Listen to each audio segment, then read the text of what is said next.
So, let me bring up the email that he sent to us really quickly.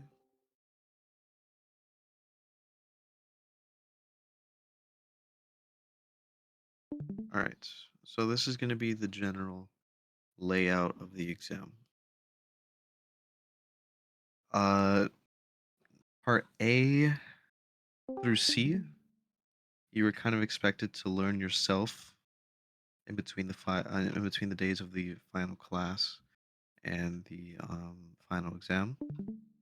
If you have not done that already, uh, you can try to learn it today. But yeah. So part A, just 5 points of the exam is just parameter passing questions, which is similar to what he gave on the final exercises PDF, or just asks like, what is the data stored in this variable after running this in this program or whatever, right?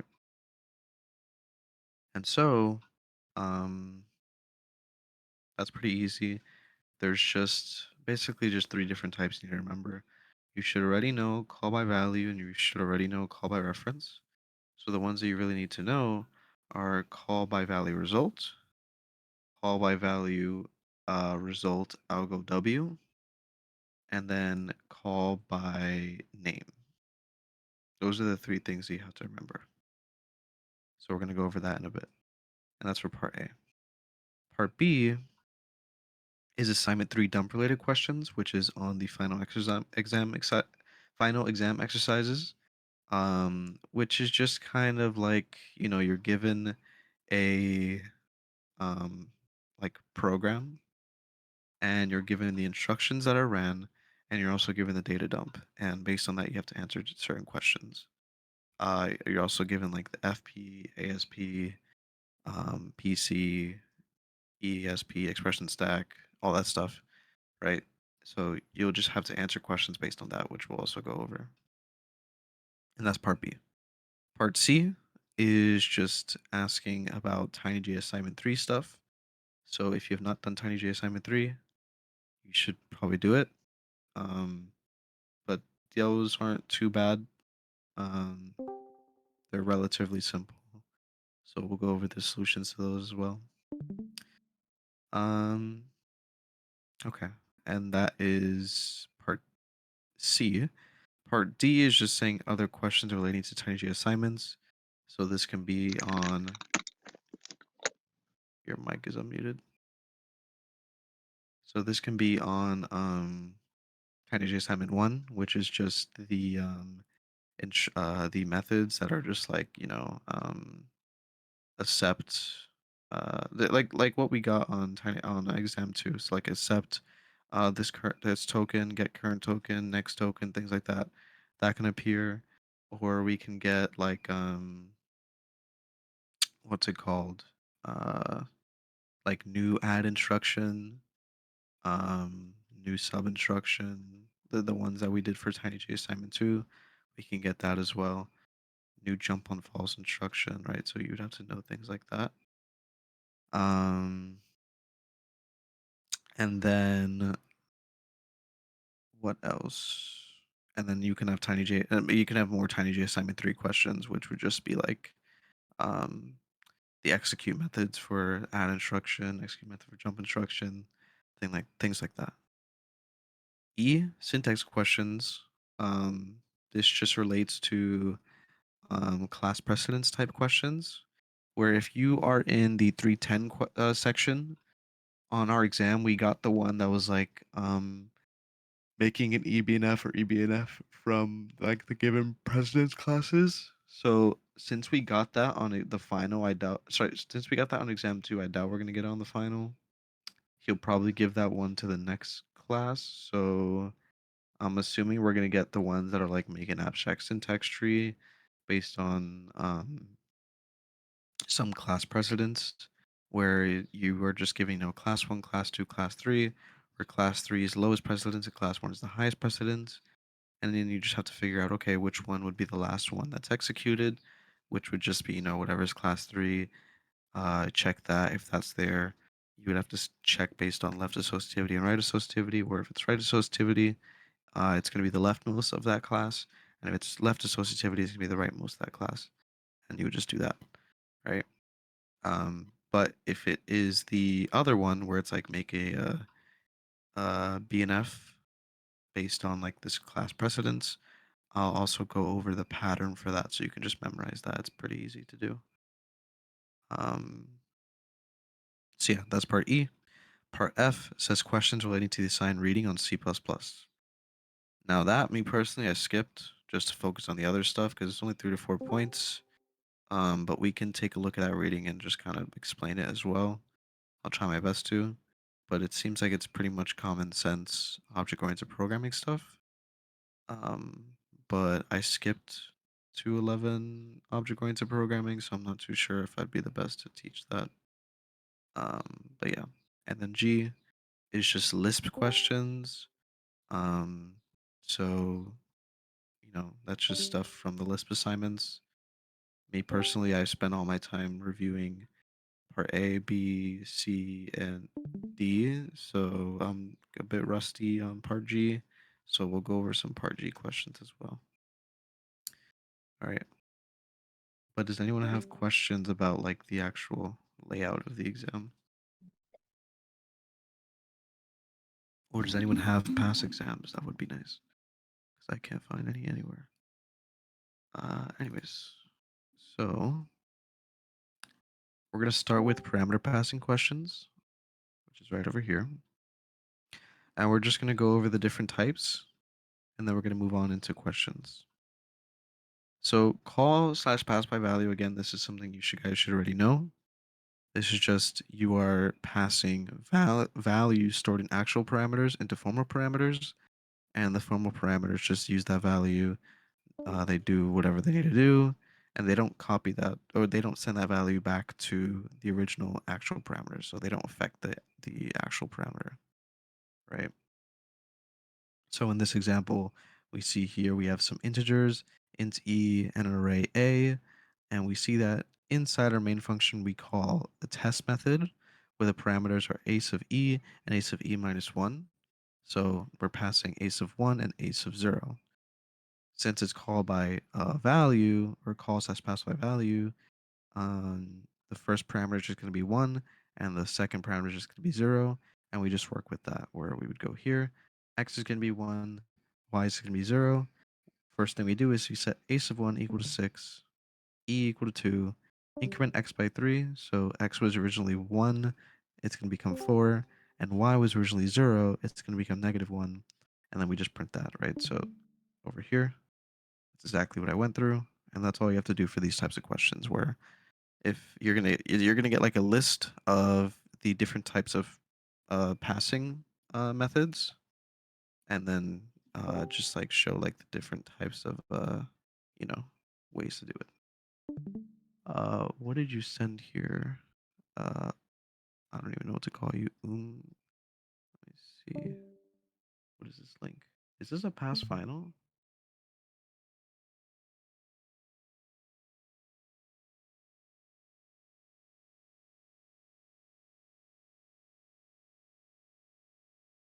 Let me see.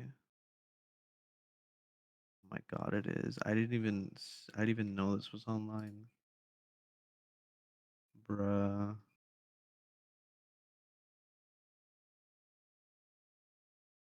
Damn, I didn't know this was online. Okay, well, we'll go over this, I guess. I would have been practicing this for so long if I knew this was here. Oh well. Page 3. Yeah, that's just a whole. Let me see the list questions. It's the value. Okay. Um, the Lisp questions don't seem hard.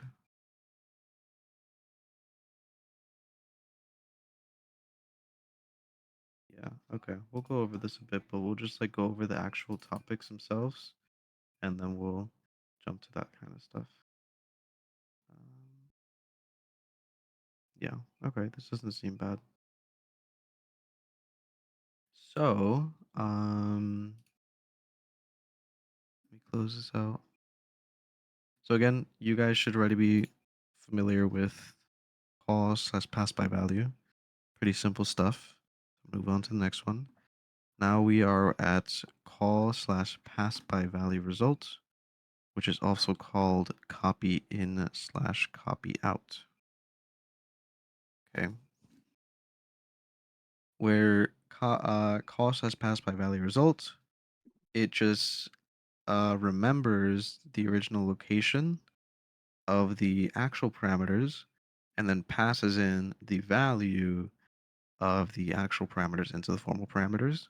And then when the entire method is done, it just takes the values that's in those formal parameters and copies it back in to the locations of the formal parameters, right? So in this example here, right, we have that I'll just draw it here. E is equal to 1. Ace of 0 is equal to 0. Ace of 1 is equal to 1. And ace of 2 is equal to 2. And in this call to test, we call ace of E and ace of E minus 1. So here, this is ace of 1, and this is ace of 0. And so this gets loaded into X, and this gets loaded into Y. So here, I'm going to draw it like this, X, Y. So the values are going to be copied in. So 1, 0. But we're also going to remember the locations. So this corresponds to ace of 1, and this corresponds to ace of 0. Okay. And then um, we're going to execute this method. And then when we're done, we're going to copy in the remaining values of x into ace of 1 and ace of 0 respectively. So we see ace of 1 gets set equal to 6. So this becomes 6. Then E becomes 2. Then X increments by 3, so now it's 4. And now Y decrements by 1, so it's negative 1. Then it's going to print what we need to print here, right? And then we're going to copy in the values because now we're done. We're going to copy in 4 into A1 and negative 1 into A0. So 4 into A1 and negative 1 into A0. And these would be the final values where here E is 2, ace of 0 is negative 1, ace of 1 is 4, ace of 2 is 2, and then X left off with 4, negative 1. Right? And that's exactly what we leave off here. So we end up printing this negative 1, 4. Wait, no, where's the output? Yeah, 4, negative 1, negative 1, 4, 2, 2. Okay. So any questions about call slash pass by value result? So for the Java code, it's passing by value result. But for the C++, is it passing by reference or what was it called? Well, here this is just Java code, but in C++ you have the option to pass by value or pass by reference. You know, with the ampersand sign, you can do that. You can do that, but Java I think is just pass by value. But here we're just kind of saying, okay, because I think this type of thing is like exclusive to a language called Ada. I think it was saying in the book or something like that. So here we're just assuming that we're able to use calls as pass by value result in Java. Thank you. Mhm. All right. So that's calls as pass by value result. Pretty simple stuff, not too hard to know. And then we have call by value result, but in algo W. So in algo W, it's different because um, when you're running your code, let's say the location that was memorized somehow changed, right? Because let's say you originally passed into X ace of E, but then E, the value of E changed, then that memorized location also changes, right? And then at the end, it's not going to copy back into the location of a sub e. It's going to copy back into the updated location, right? And so, someone sent a question here. Yeah, we'll try to go over those when we're done with these. And so, in this case, here we see. I'm gonna go down here, right? Again, I'll just write it out here. So e is equal to 1, a sub 0 is equal to 0, a sub 1 is equal to 1, a sub 2 is equal to uh, 2, right? And then we pass to the values x and y, we pass a sub e and a sub e minus 1. Now note, before here, I put a sub 1 and a sub 0 for x and y, but here for x and y, I'm going to put a sub e and a sub e minus 1 because this location can change, right? And then we're going to pass in what those were. So x is equal to 1 and y is equal to 2. I know, 0. Okay. Now, first thing we do, we set a sub 1 equal to 6. So 6. Then we set e equal to 2. Since e is equal to 2, now x's saved location that it's going to copy back into later, this is now a sub 2, and this is now a sub 1, rather than a sub 1 and a sub 0. Right, so keep that in mind. Then x plus equals 3, so this becomes 4. And y minus minus, this becomes negative 1. Now that we've done the entire body, I'm just not writing out the print statement just to save time. But now that we're done with the entire body, we're going to copy x back into a sub e and copy y back into a sub e minus 1. Where a sub e is a sub 2 and a sub e minus 1 is a sub 1. So a sub 2 becomes 4 and a sub 1, instead of becoming 6, now it's negative 1. So what we're left with is e is 2, a sub 0 is 0, a sub 1 is now negative 1, a sub 2 is now 4, and x is left at 4, y is equal to negative 1. And you'll see this is what we get over here. Okay. So that is call slash pass by value result, algo W. Any questions about this? Not too hard of a concept to figure out. All right. Then we have call slash pass by reference. You guys should already know this, hopefully. But this is just saying the parameters that we pass, so a sub v and a sub v minus 1, they're going to be passed by reference. So instead of x taking on the value that's in a sub v, it's going to instead be a pointer to a sub v, and anytime x is updated, it's going to update what's in a sub v. So for example, a sub e is a sub 1. So here a sub 1 becomes 6, right? So you can think of x pointing to the value 6.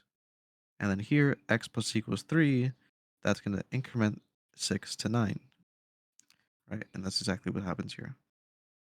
So that's pretty much calls as pass reference. Is there any question about this? Or should I just move on? Good. Okay. So that's call slash pass by reference. Now the main one is call slash pass by name, where this one is similar to what's it called? This one is similar to call slash pass by value result algo W in that the location can change. Here it's still call by reference, but that reference can change. Right? So in this example here, I'll kind of illustrate it. Here again we say e is equal to 1, a sub 0 is equal to 0, a sub 1 is equal to 1, ace of 2 is equal to 2. So we pass ace of e and ace of e minus 1 to x. So we have x, we have y. They're pointing to ace of e and ace of e minus 1. Remember, notice how I didn't put that they're pointing to ace of 1 and ace of 0. I said ace of e and ace of e minus 1. Then here we say ace of 1 is equal to 6, right? So ace of 1 is equal to 6. Boom. And then we increment e to 2, so 2. Now, since ace of e is 2, x is pointing to ace of 2 and y is pointing to ace of 1. Then we say x plus equals 3 right here, meaning, remember, x is pointing to ace of 2, so it's going to increment this 2 here by 2. So this becomes 4. Then y minus minus, it's going to decrease what y is pointing to by 1. So ace of e minus 1 is ace of 1. So 6 is going to become 5. Oh, wait, sorry. This should be 3. Oh, sorry, not 3, 5. And then we're going to decrease that 6 by 1, so it becomes 5. And then when we actually print out here, the x that's going to be printed is going to be what's at ace of 2, so 5. And this y is going to be what's at ace of 1, so 5. And that's the answer here. E becomes 2, ace of 1 becomes 5, ace of 2 becomes 5, and these are the pointers there. Okay, so any questions about call slash pass by name? Again, it's just call slash pass by reference, but that reference can change. And then with call slash pass by value result, algo W, it's like kind of pass by reference, but it's pass by reference at the end, and that reference can still change. And then call slash pass by value result, well, it's copy in, copy out. It's similar to pass by reference in that it updates the values at the end of the method body, but it still saves a reference to that location, and that location cannot change. All right. Now we move on to TinyJ assignment 3 questions. But before jumping into TinyJ assignment 3 questions, we have to figure out what we are working with. So when we're working with virtual machines, we are working with the expression stack. We're working with the um, the currently executing methods stack, which is just a place in data memory um, that that just kind of helps work with that, right? And that's inside of the data array called data. Expression evaluation stack is inside the array called expression stack. Then we have virtual machine registers, where ESP just represents the number of elements in the stack. PC represents the next instruction to be executed. FP represents the currently executing methods offset 0, right? So let's say your address, let's say what's in FP is a pointer to address 196. What's at 196 is going to be represented as offset 0.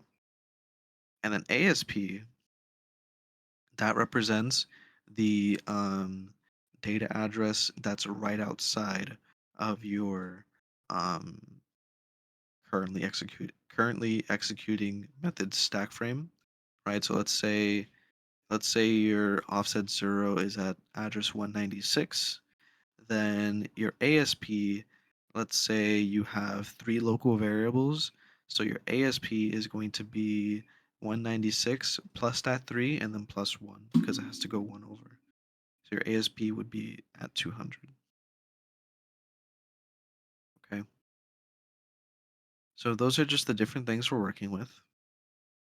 And again, this is just kind of like we're working with an expression stack the same way we would in TinyJ assignment 2 code or just virtual machine code in general when we're hand translating. So in this example here,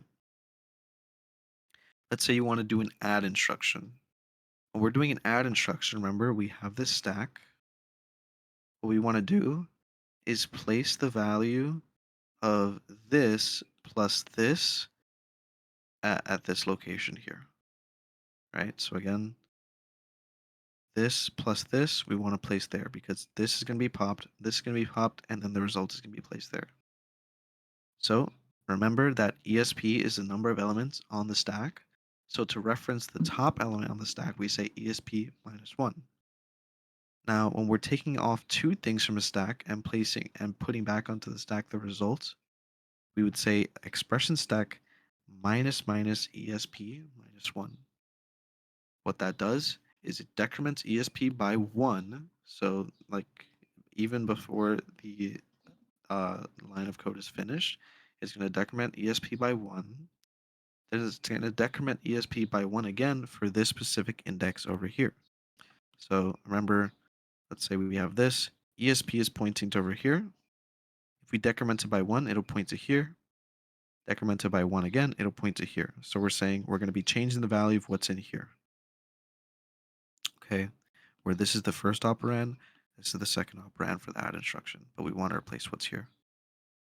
Okay, and what we want to add to this location, right, what's here, what we want to add to this location is what's here. Well, how do we reference what's here? Remember, we decremented ESP. So what's there is going to be expression stack of ESP. So basically, we want to add to this expression stack of ESP, which looks like that. Okay.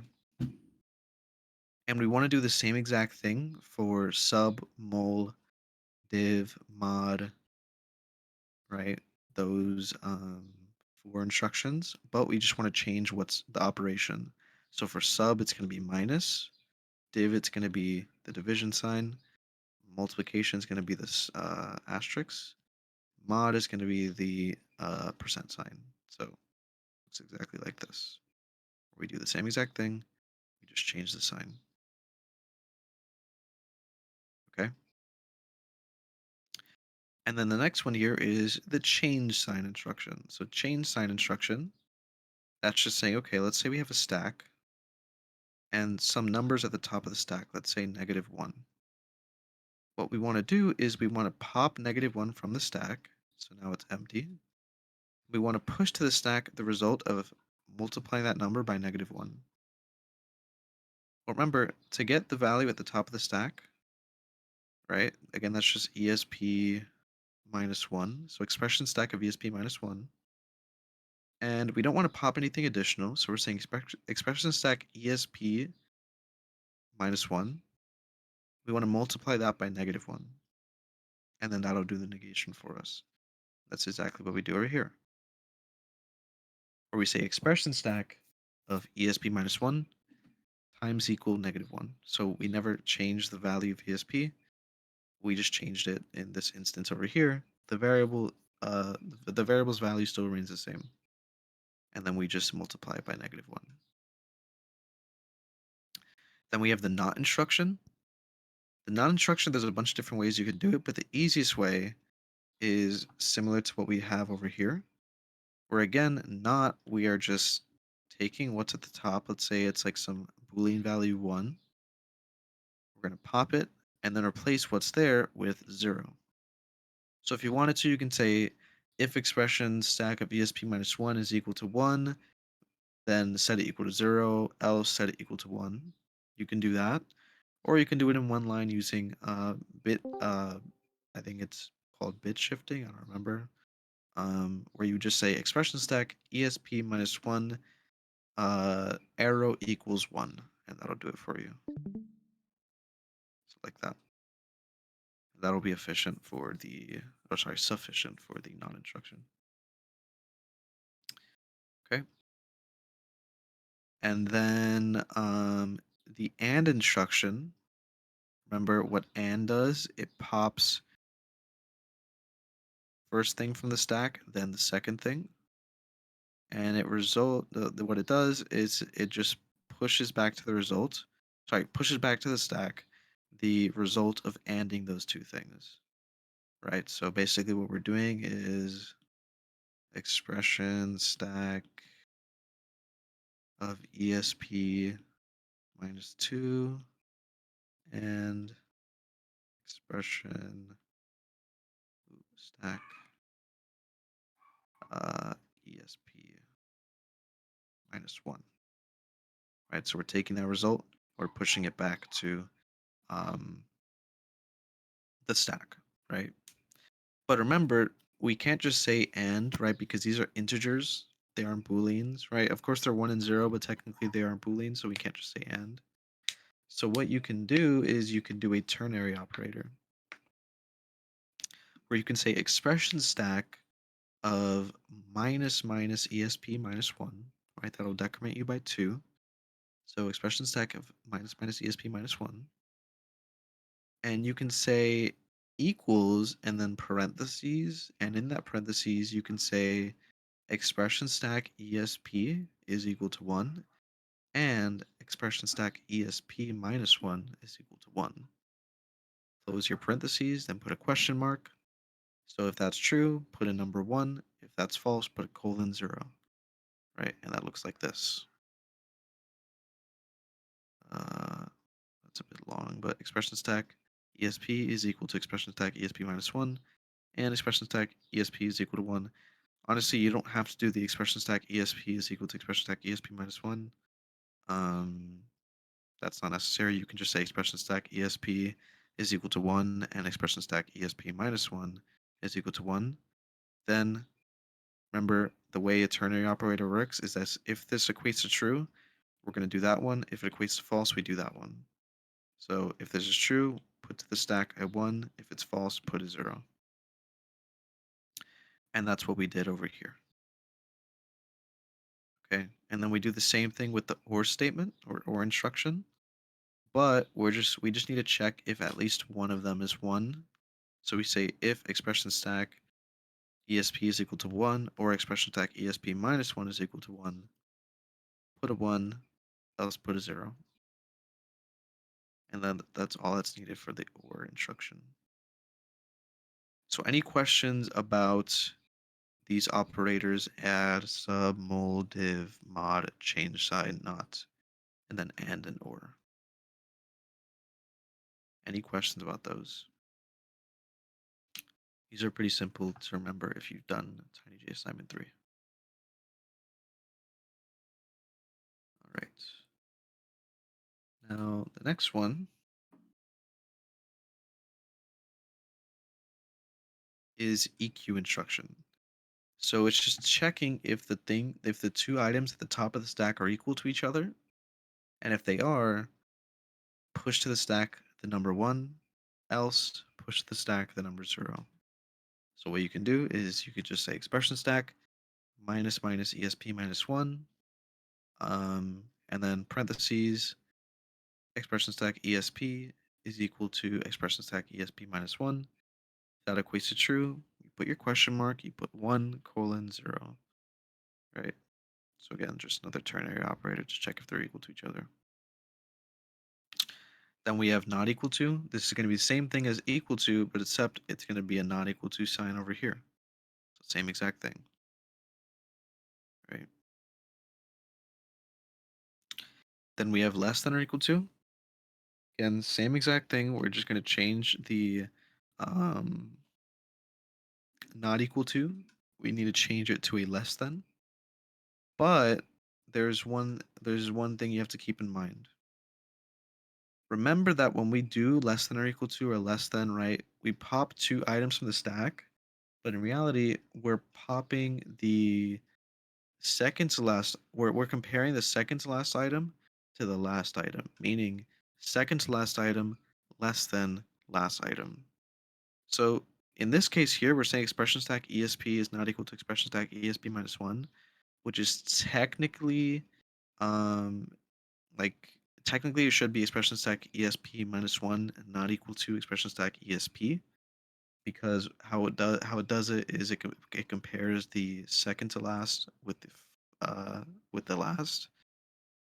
Which that is important for EQ and NE. But what it is important for is less than equal to, less than, greater than or equal to, and greater than, because the order of it matters. So for less than or equal to, it would be replaced with expression stack of minus minus ESP minus 1. And in the parentheses, it'd be expression stack ESP minus 1 is less than or equal to expression stack ESP.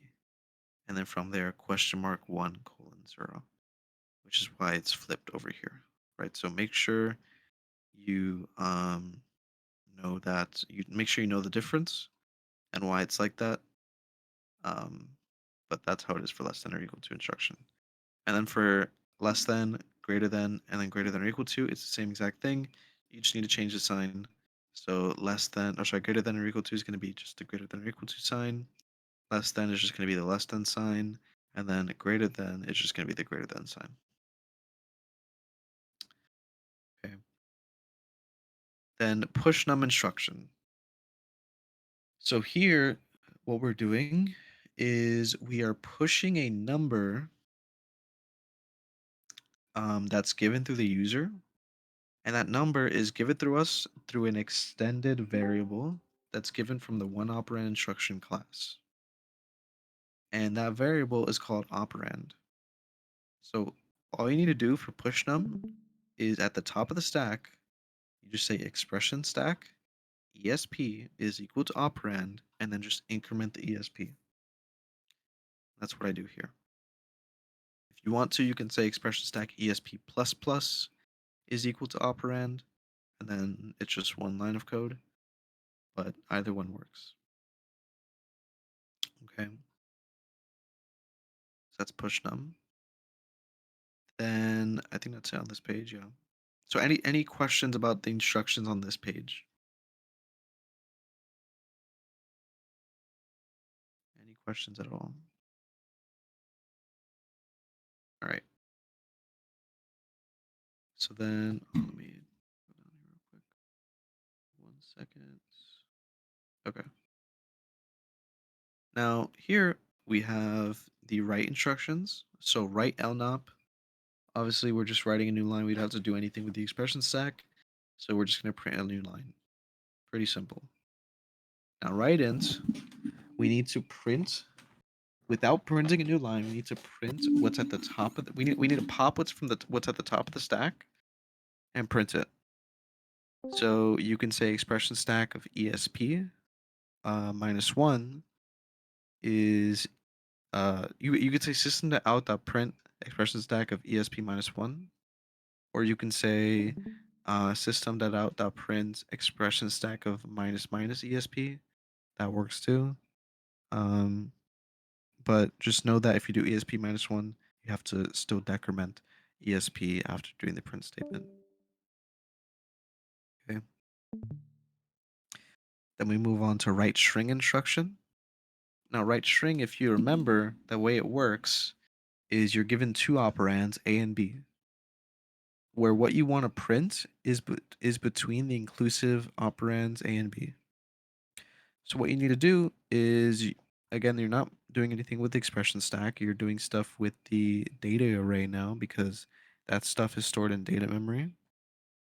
You just need to make a for loop where you have I start at A, so the first operand, and you have it go into less than or equal to the second operand, which is just B, and then I plus plus. And then from there, you just want to say system.out.print with no print line, just system.out.print tj.data and that'll be it. So write string. That's all we need to do. Remember, first operand and second operand are extended to us through the class to operand instruction. So that's how we have access to the operands. Okay. So that's write string. Then we have jump instruction. Jump instruction, we have an operand. All we need to do is set the PC equal to that operand. That's it. So PC is equal to operand. Very easy. Then we have jump on false instruction. Jump on false instruction, what it's going to do is it's going to check if the value at the top of the stack is equal to false or otherwise equal to 0. If it's equal to 0, we're going to set the PC equal to the operand. But if it's not, then we keep PC the same. Okay. So we can do a ternary operator for that, where we could say PC is equal to, then we just need to put in parentheses expression stack of minus minus ESP equals 0, question mark, then you would put operand colon PC. So that looks like this, right? You can do minus minus ESP, or you could do ESP minus 1, and then next line do ESP minus minus. That works too, right? Because remember that ESP minus minus or minus minus ESP represents popping something from the stack, okay? Now we have push static address. So push static address, remember, we're not just pushing some number, we're pushing a pointer to some address in data memory. And since we're working with pointers, what we need to do is we need to work with the pointer tag variable.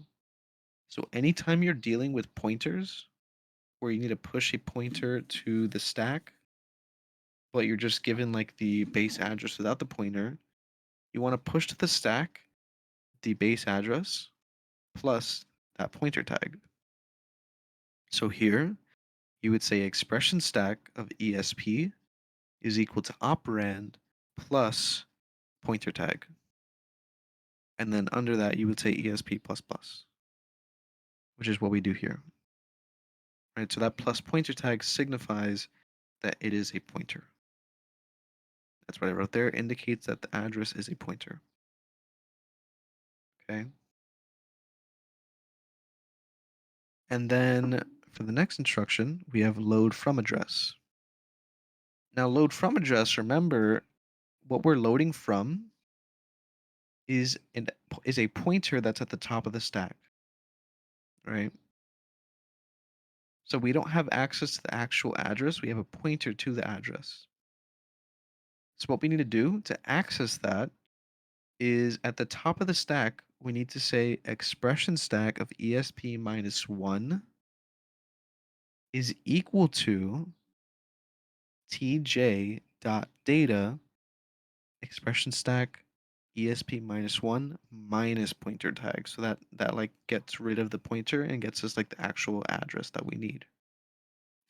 And that's going to look like this. Right, where here I just kind of separated it, where the value I stored it in an integer called value. And I said value is equal to tj.data expression stack ESP minus 1 minus pointer tag. Which I also do realize, let me see here. ESP minus 1. Um, ESP shouldn't be incremented here the way I have it, because it needs to pop the pointer and replace it with the value. So now this is correct. I think. Hold on. ESP. No, this needs ESP minus 1. Sorry.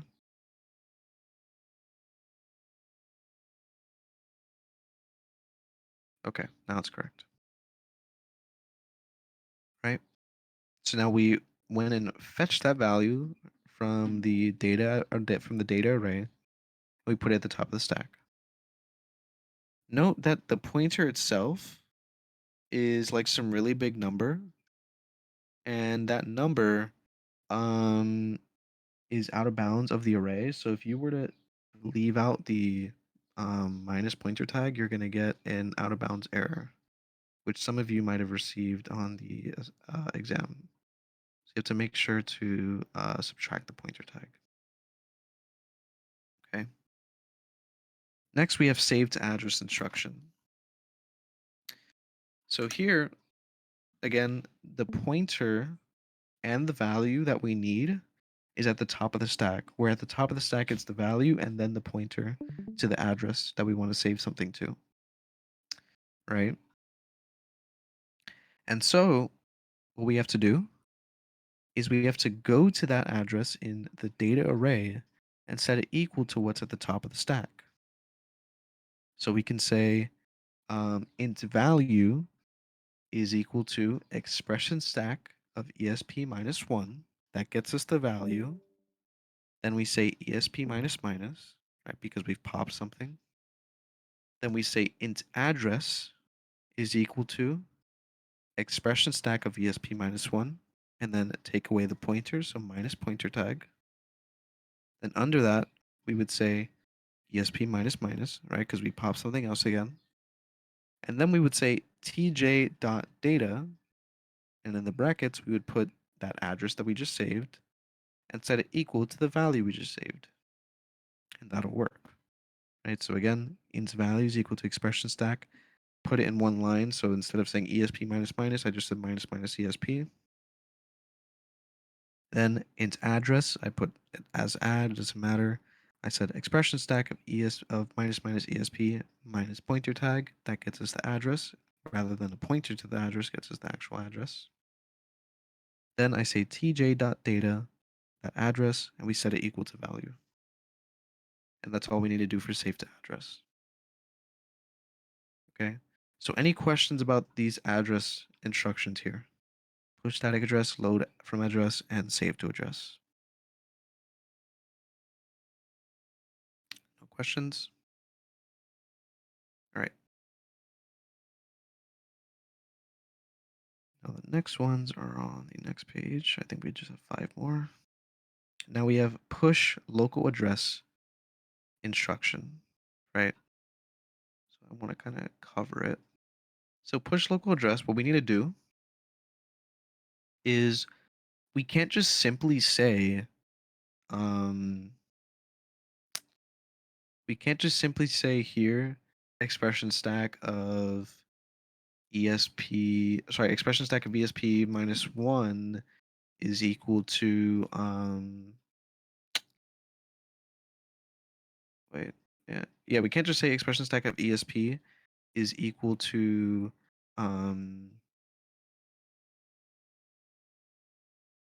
the operand plus a pointer tag, because here we're not just dealing with a normal static address, we're dealing with a local address, right? So what we need to do instead is utilize the register called FP, where FP stores a pointer tag plus the offset that that method stack is in, right? So instead, what we would do is say expression stack of ESP is equal to FP plus the operand,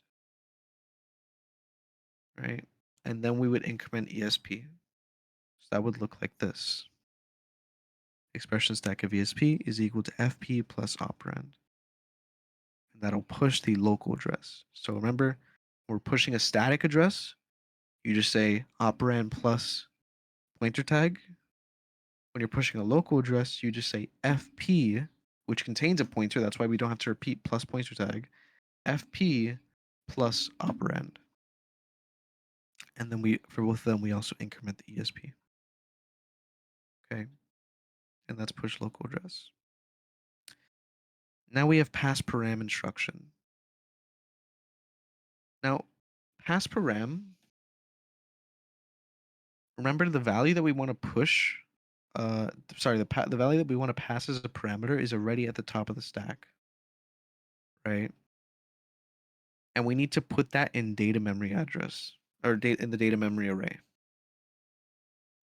Okay. So to do that, what we're going to do is we need to run an S push instruction, where an S push instruction is defined as tj.data ASP minus pointer tag is equal to the value that we want to store, right? And so in this case, we can say tj.data is equal to, tj.data brackets. Then we would say ASP minus pointer tag is equal to expression stack minus minus ESP. And that'll pass the param to the current the call the method that we want to call, right? So tj.data asp minus pointer tag, which again I put the plus plus on the outside here. You can say asp plus plus pointer tag, or you can put it on the outside. Either one works, because plus plus is done beforehand. So sorry, it's done after the instruction is executed, so it doesn't matter. And we just set that equal to expression stack of minus minus ESP. And that's all we need to do for pass param. Okay. And then call static method instruction. For this, it's a bit different because what we need to do is we need to set the like after we have finished like how can I explain? After we have finished um filling the parameters, what we have left is we have to fill -1, right? And that's what we're going to do here. We need to fill -1 with the instruction that we need to execute after returning. Okay. So for that, we're going to say tj.data asp minus pointer tag is equal to PC. And that's going to be the instruction that we need to return to after finishing. And then from there, the method that we need to execute is passed as a parameter to the call static method, or call stat method, whatever you want to call it. So we need to set PC equal to that operand. So we'd say PC is equal to operand. Okay. And so that's what we do here. Where we just S push the PC, then we increment ASP, which again you can change it to ASP plus plus minus pointer tag and then get rid of ASP plus plus on the second line, or you can do whatever way you feel is best. And then PC is equal to operand, so that'll actually make us jump to that instruction, to that method. Hold on. Who just emailed me? Give me 1 second.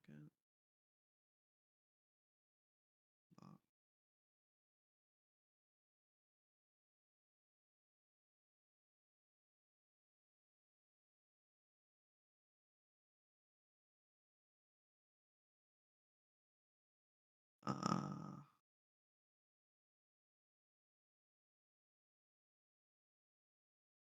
oh God. Okay, I'm gonna have to email her.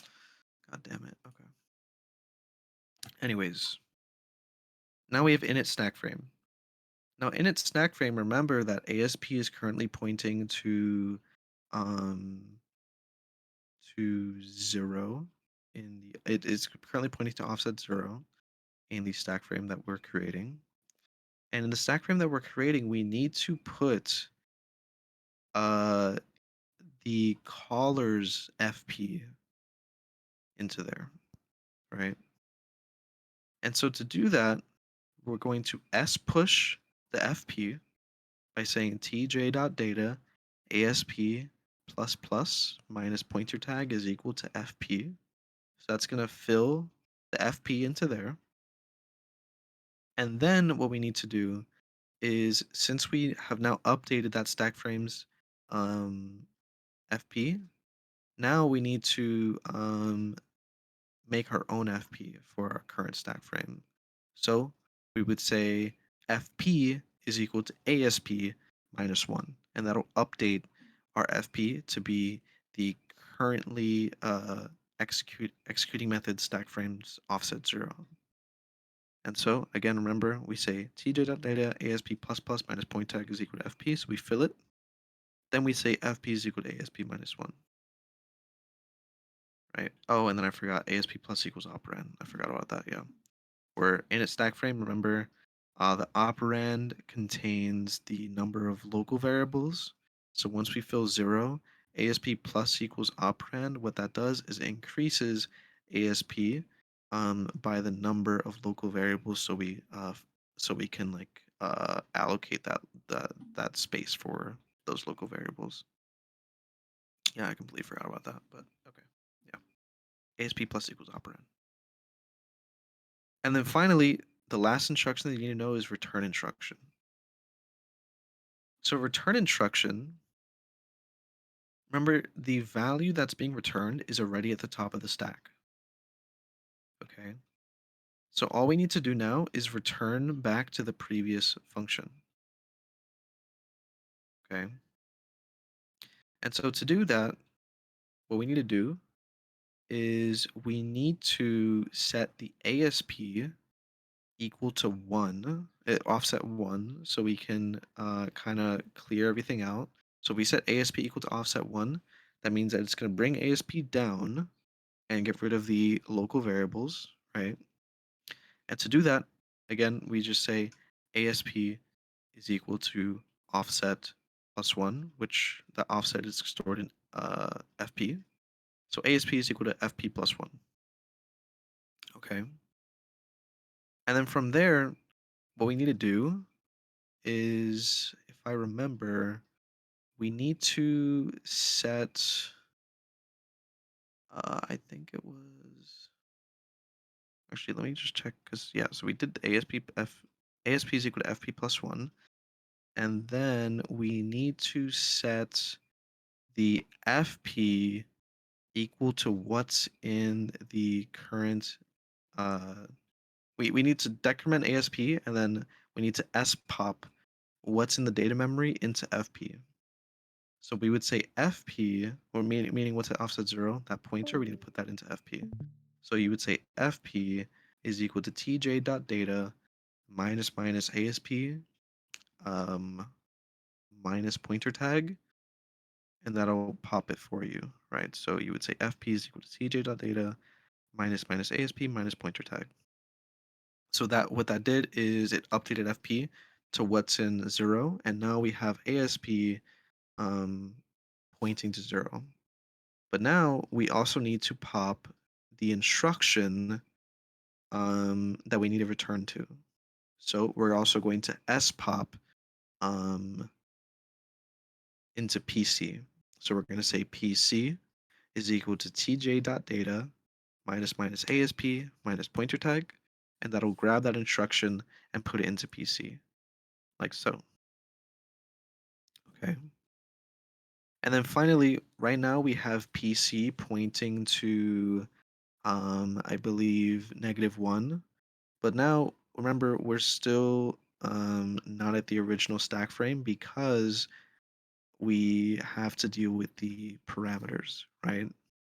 So we just need to decrement ASP by the number of parameters, and that number is stored as an operand of the return instruction. Because remember, it's return and then the number of parameters. So you would just say ASP minus equals operand, like here, and then that would be it, right? Where ASP is equal to FP plus 1 sets ASP equal to offset 1, right? So then we can further decrement. Then it says here we're setting FP equal to the caller's offset 0, which is stored in offset 0, meaning offset 0 contains a pointer to the previous caller's stack frame. And then PC, we set that equal to the instruction that we need to return to, right? Which we stored in call static method, right? And then ASP minus equals operand, we just decrease it by the number of operands to go to the previous stack, right? And that's it for the instructions that you have to remember. So I think it's 29. I think it said for part B, he can give at least, he's going to give at least one from parts 1 to 2, and then at least one from parts 3 to 4 in the homework. So parts 1 to 2, I believe, would be here to here, I think. And then parts 3 to 4, I think is actually I think parts 1 to 2 is up until Jump and Falls, and then parts 3 to 4 is address stuff, so here to here. So he can give at least one from both of those. Well, he will give at least one from both of those, right? So I don't recommend memorizing them. I recommend understanding the actual like process behind it, and that'll help you answer these. Um, so yeah, these are not too bad to remember or just to understand once you actually understand the theory behind it. But does anyone have any questions about any of these instructions? You probably don't because you may have already done assignment 3. But any questions about anything we did here? Any at all?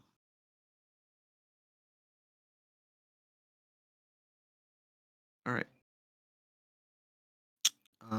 So that was for part B, I believe, right?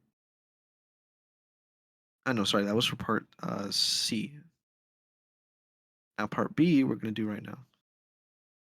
Part B is this stuff, all this stuff over here. So, actually, this is like the past parameter things. Do you guys want me to go over the past parameter questions again, or just move on to the dump part?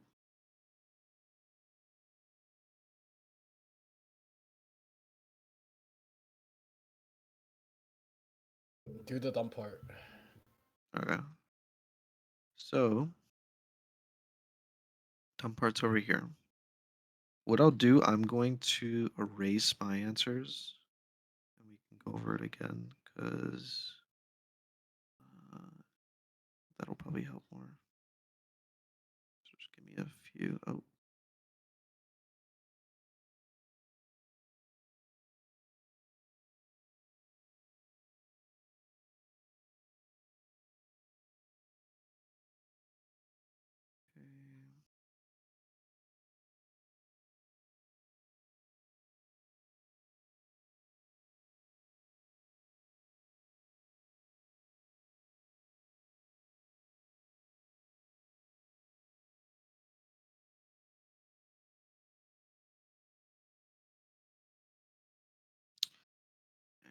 And just these.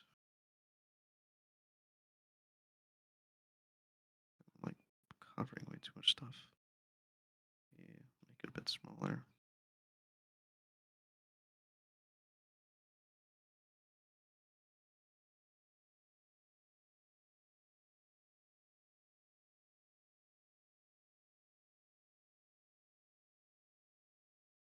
Oh fuck! I didn't mean to do that.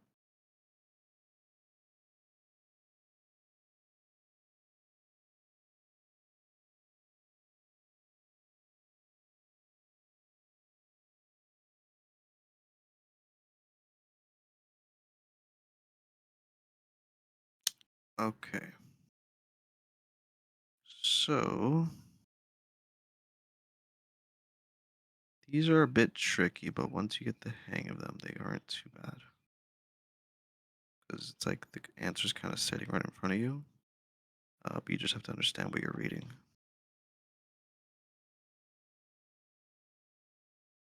All right.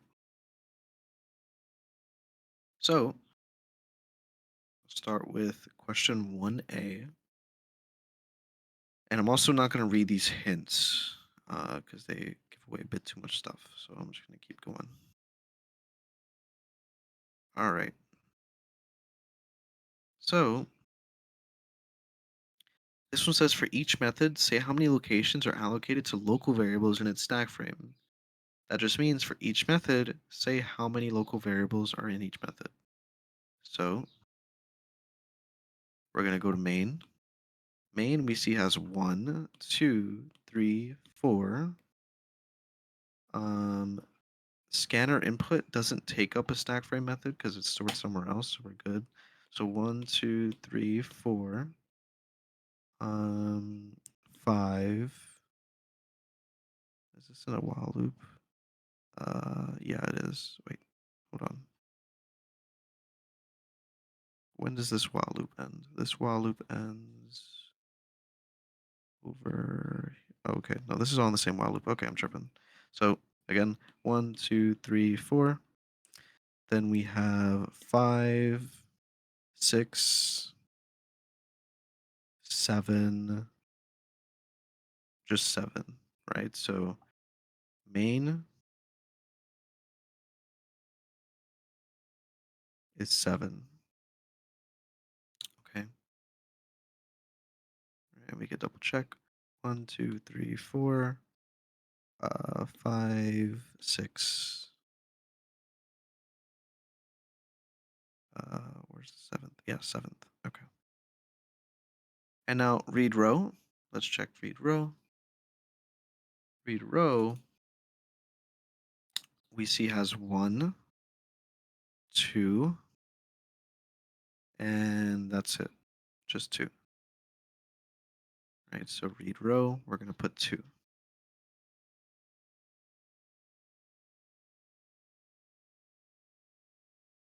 Okay. Third one is transpose. We see it has 1, 2, 3, 4, 5. Yeah, just 5. So transpose contains 5.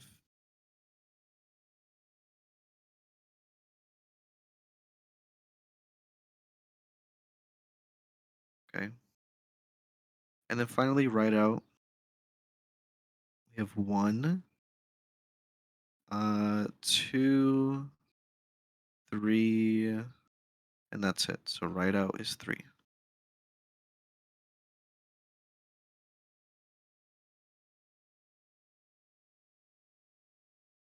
Now remember, when you're doing these questions, make sure that you're counting them like if they're in the same scope, right? So like don't just straight up just count how many local variables there are. Like if you get out of some scope of some local variable, just note that it's not going to increase by the next time you find the next local variable. They're going to overlap if they're not in the same scope. And you have to go by that overlapping number, not just by the how many local variables there are. Okay. All right. Now for part B, it says write down the size of a stack frame of read row, transpose, and write out. Now remember, a stack frame is composed of 4 things. It's composed of the local variables, offset 0, which contains a pointer to the caller stack. We have the return instruction, meaning the instruction we must return to. And we have the parameters. Okay. And so the size of a stack frame is just going to be the number of local variables frames plus 1 for the for offset 0, then 1 for offset -1, and then plus the number of parameters. Okay. So for example, read row. Read row we said has 2 local stack frame, 2 local stack frames, and it has 1, 2, 3 parameters. So that's going to be 3 plus 2, and then another plus another 2 for offset 0 and offset -1. So read row, remember we said 3 plus 2 plus 2, right? Which is 7. Then we have then we have transpose, which transpose has 5 local stack frames. Now let's check how many parameters. It has 1, 2, 3. Okay. Since it has 1, 2, 3, I'm going to go to transpose. It's going to be 3 plus 5 plus 2. So 5, 6, 7, 8, 9, 10. And then write out Write out is going to be 3 plus 2 plus the number of parameters. So write out 1, 2, 3. So that's 3 plus 3 plus 2, which is 8. Okay, so your answer to 1B is read row 7, transpose 10, write out 8. And please feel free to double check my answers as I'm writing them here, because I don't have a copy of the answers. Okay. Number 2 says consider the stack variables mat, count, and tm. What values are stored in the following locations? So first we have to do count. Okay. Now count is a static static variable, and it's at 0, 1. So it's at address 1. So we're going to go to the data dump, go to address 1, and we see count has the value 1. So the answer for count is 1. Okay. Next we go to mat24. Now mat is stored at address 0. So we're going to go to 0 and grab its pointer. 0 is a pointer to 10019. So we're going to go to address 10019 right here.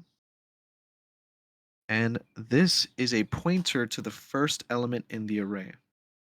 We need to go to the second, so we're going to go forward by 2. 1, 2.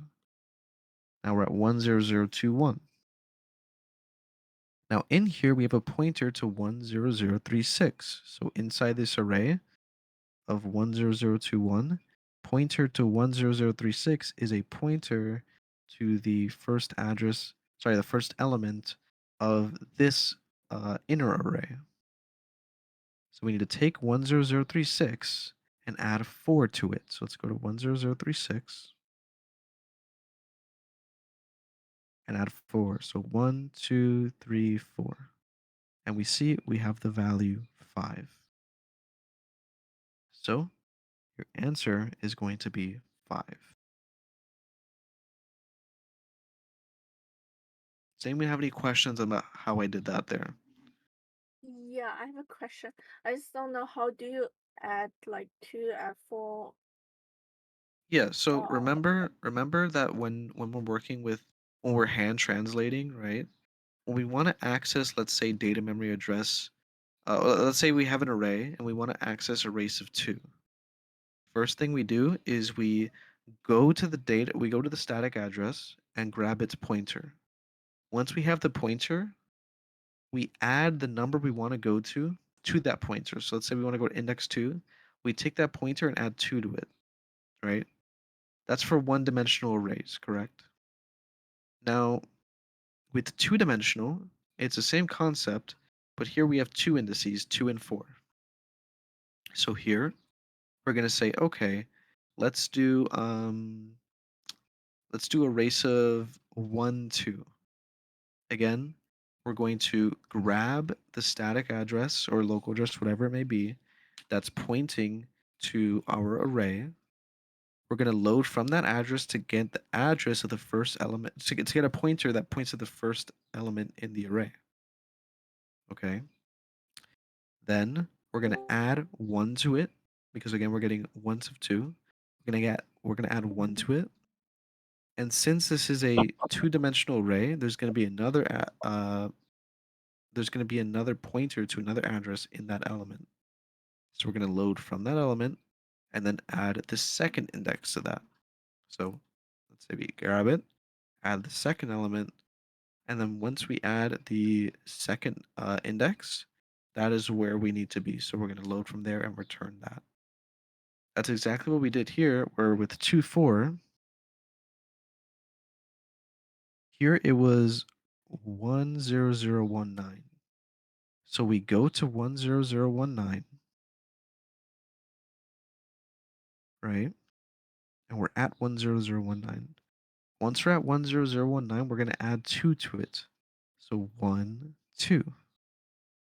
Once we add 2 to it, we need to go inside of this address and grab that pointer. So pointer to 10036. So we're going to go there.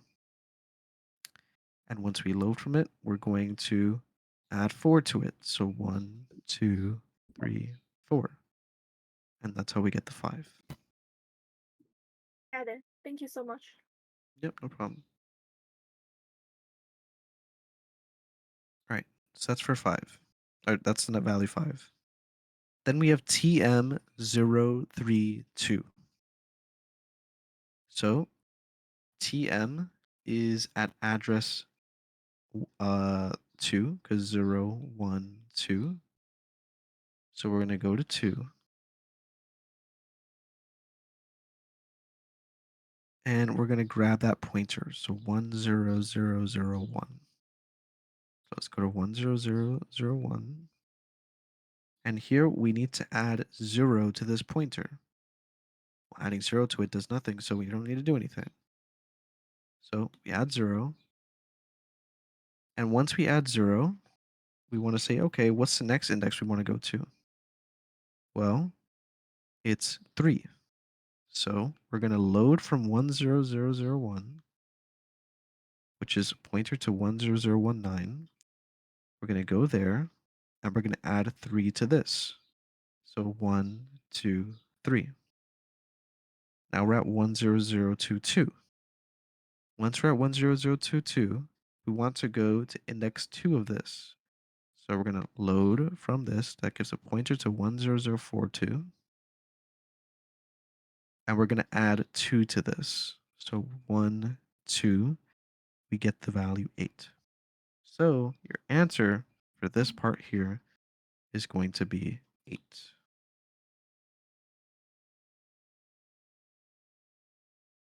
And that's it for number 2.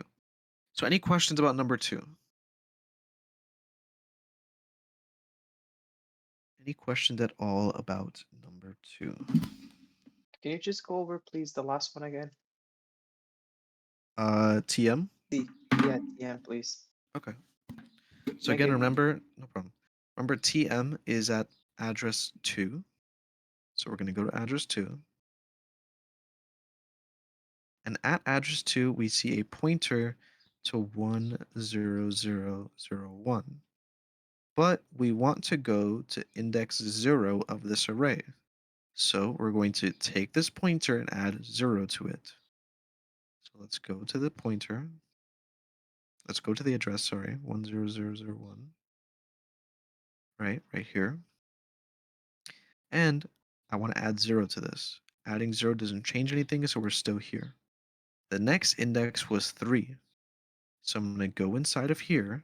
We have a pointer to 10019, and I'm going to add 3 to that. So let's go to 10019 right here, and I'm going to add 3.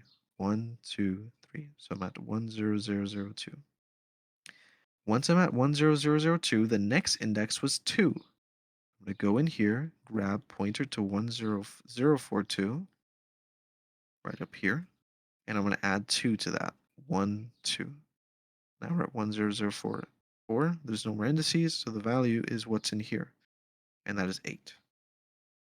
So the answer that we get is 8 right here. And that's why we got 8. That makes sense more, or Yeah, thank you. no problem. Again, it's just adding to pointers. It's the same operation. Yeah, sorry, I just have one quick question. About the local variable. Do we count the local variable even is in the loop, like while loop or for loop? Oh, yeah. So remember, let's say you have something like this. I'm going to draw it over here. Let's say you have int k, int f, then you have some while loop here that does something. Then you have int j, and then you have int I. Now, in this case here, you might say to yourself, okay, we have 4 local variables, 1, 2, 3, 4. We do have 4 local variables, but we only allocate 3 stack frames for them. This would be +1, +2, +3. Then when we're done with this, since it's local to this, we're never going to need it again. So we get rid of it, and then we just allocate this to +3. So here again, it's +1, +2, +3, +3. So if this was the only thing inside of a method, and it asked you for each method, say how many locations are allocated to local variables. Now, let's say this method was called read test. Then you would say, okay, it's +1, +2, +3, +3. So it would be 3 stack frame locations that are allocated. So that would be the answer for like over here. And that's what I was saying before, that you have to make sure that you're not just counting the number of local variables. You have to also account for overlaps Um, and scope. yeah. Could you count the local variable in the main method? In main, right here. Yeah. Yeah, so here, it's going Yeah. to be plus, I'll draw it up here. This is going to be +1, +2, +3, +4. Then we continue down into this while loop. Remember, input is stored somewhere else, so it's not in an actual stack frame. We keep Yeah. going. We encounter here this I, so +5. Keep going down. We encounter this H, +6. And then keep going down. We encounter this J, so +7, right? So we never actually decrement because this +7 is in the scope of this plus H and this plus in this I. It's in this scope, and this stuff here is in the scope of the actual entire method itself. So that's why it's just +7. If we had like another variable here, like int j, this would be +7 because this is not in the scope of this one, so it'd be +7 there. Yeah, it's one big Okay. while loop with like multiple whiles Yeah. inside. Yeah, Okay. Thank you. no problem. All right. Any other questions about number 2?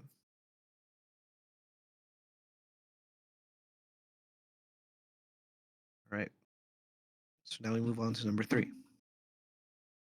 Number 3 says, what method is being executed? Well, how do we do that? We need to go to the dump over here, and we need to kind of read where we're at. PC represents the next instruction that was supposed to be executed. So to find out what method that we're in right now, simply all we need to do is go to instruction 503 and figure out what method is instruction 503 in. And that would be the answer. So let's go to our instructions. Let's find 503. 503 is right here. So a good way to do this is just to kind of see how many init stack frames are before um 503 and after 503. If there's no init stack frames after 503, that means it's in the last method. But if there is, that means it might not be in the last method, so you have to figure it out. So let's see, 503, let's see if there's any init stack frames. Let's see. Doo-doo. And it looks like there are no init stack frames. What that tells us is that we are in the last method, which is write out.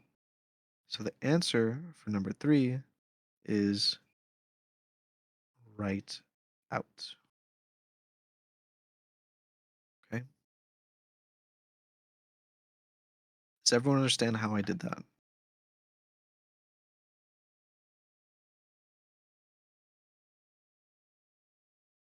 Good. Wait. How did you find this right now? So It's again, 503. It's 503. Again, I just went to the dump. So all the way on the last page of the question, right here. Yeah. So I've looked at what it output. I see PC again represents the last instruction. Yeah. Sorry, the next instruction that needs to be executed, which is 503. And from there, we Mhm. deduce that 503 is on the last question is in the last um what's it called, in the last function, right? Uh, Hold on. Yeah, it's I think it's 590. That represent the like Sorry. oh no, never mind. I mean the instruction no 590. Is that right out? Where do you see instruction 590? No, it's go back to the 503 Oh, and okay. then go back to the 503 and then you look up just go back to the before uh which one is the closed inter stack form? Yeah, in the The stack instruction. frame. Yeah, then I think that one is the right. Yeah, basically, right? We're here. If you go down, you realize that there are no init stack frames. So that kind of tells you that you're in the last method. So you can try to find the most recent, which is right here. And this init stack frame corresponds to the last instruction. Sorry, to the last method. So that's how you know that you are in write out. Okay. Does that make sense? Yeah, thank you. Okay. Just give me 1 second. I need to respond to Professor O'Brenick because she thinks I'm proctoring for her tomorrow, which I don't know why. Give me 1 second. Professor O'Brenick.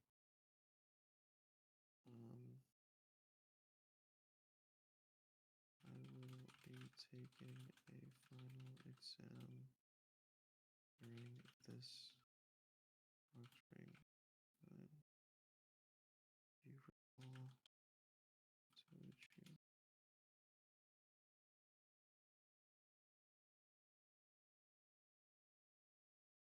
because I attended my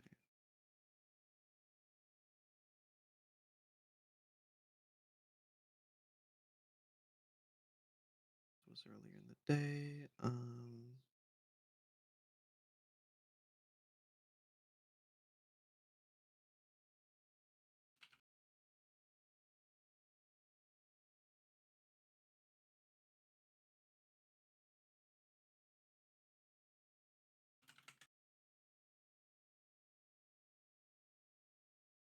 Okay. I will be taking a final exam during this proctoring time. If you recall, I told you I was able to proctor that day.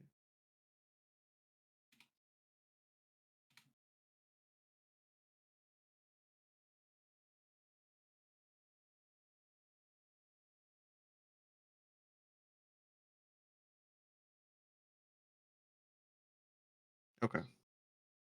Send. She is going to be mad at me. Anyways. So, number 4. It says, which data memory locations constitute the stack frame of the executing method? Okay. So, all that's saying is it's saying, okay, what is the range of data memory locations that we're taking up right now? That be including offset 0, offset negative number for the number of parameters, and then all the way up until the local variables, right? And the way we can figure that out is simply by just looking at the um, data dump. So we see FP, remember that's offset 0, is at 204. And then ASP, if you remember, is the address that's directly outside that stack frame, meaning that we cut off at 207. can further prove that because remember we have 3 local variables in this method. So that's going to be 205, 206, 207. That goes up to 207.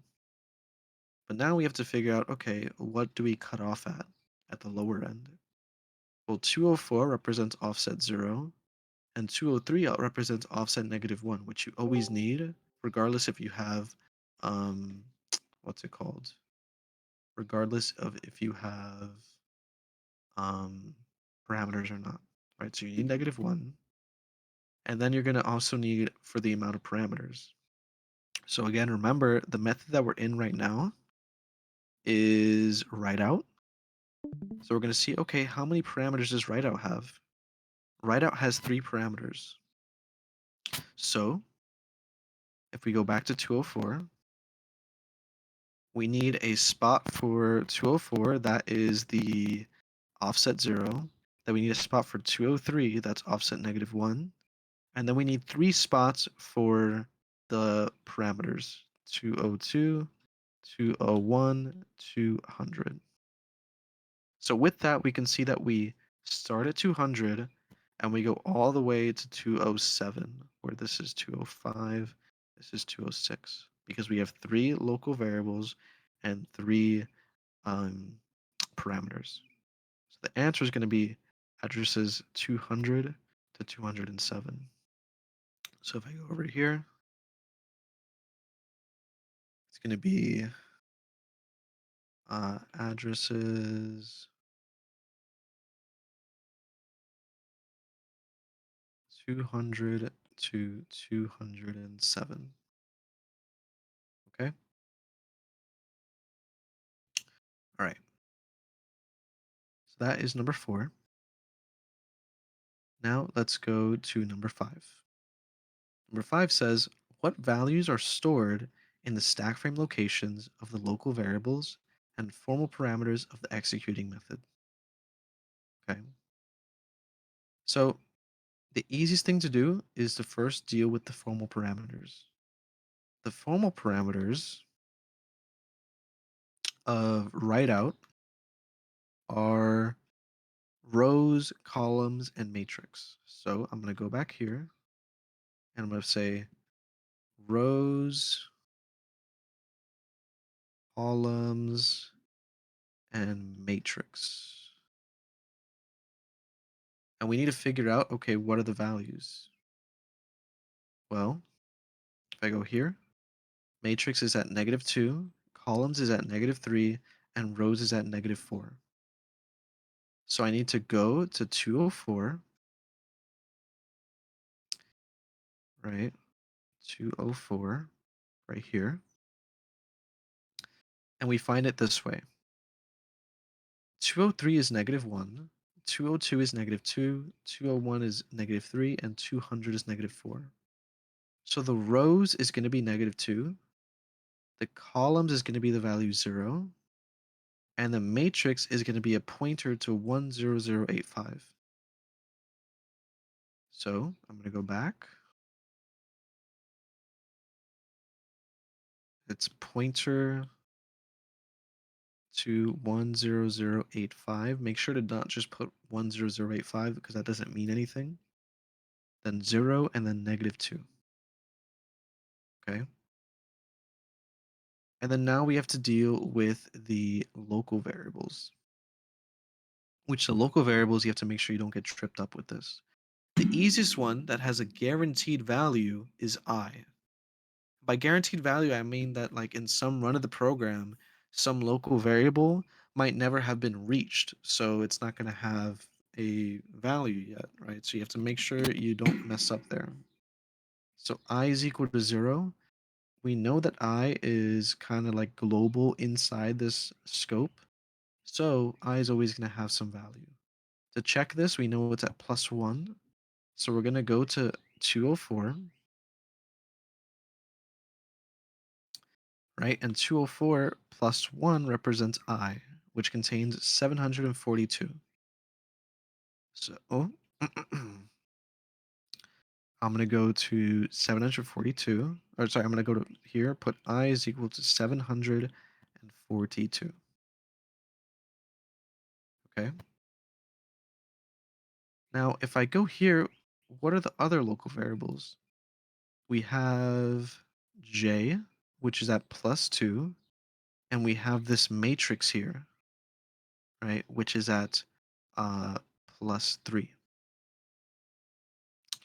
Okay. And from here, you might realize some things. One is that I right now is 742, but it starts off at I is equal to 0.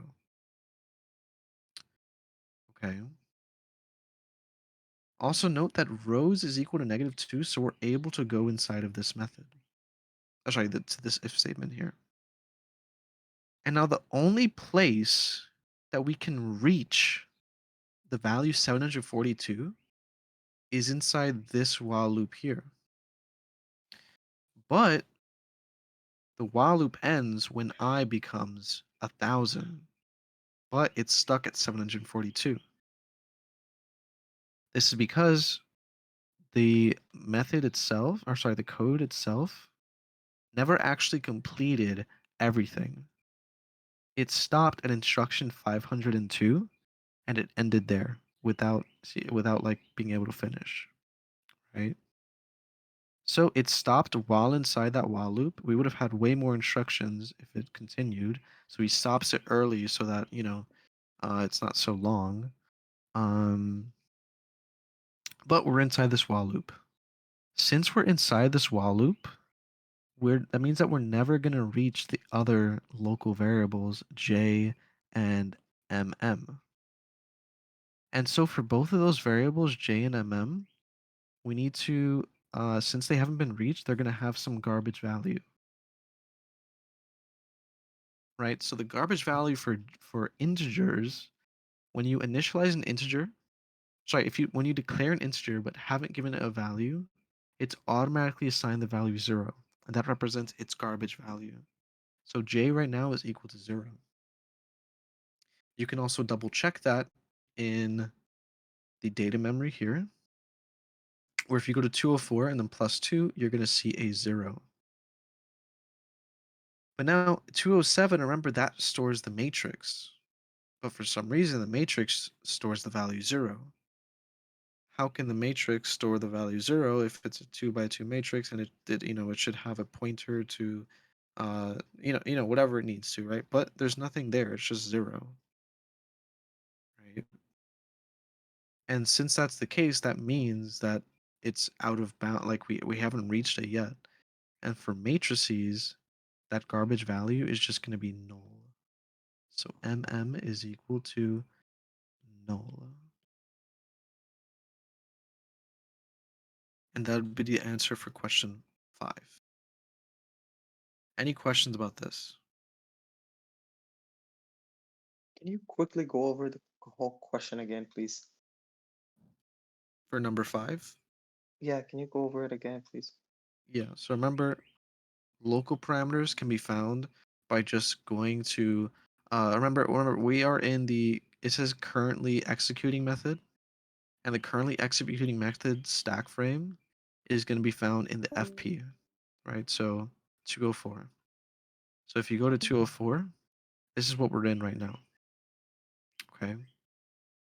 Now 203 represents the instruction we need to return to, and then 202, 201, 202, 201, and 200 represent our parameters, where 202 is -2, 201 is -3, and 200 is -4.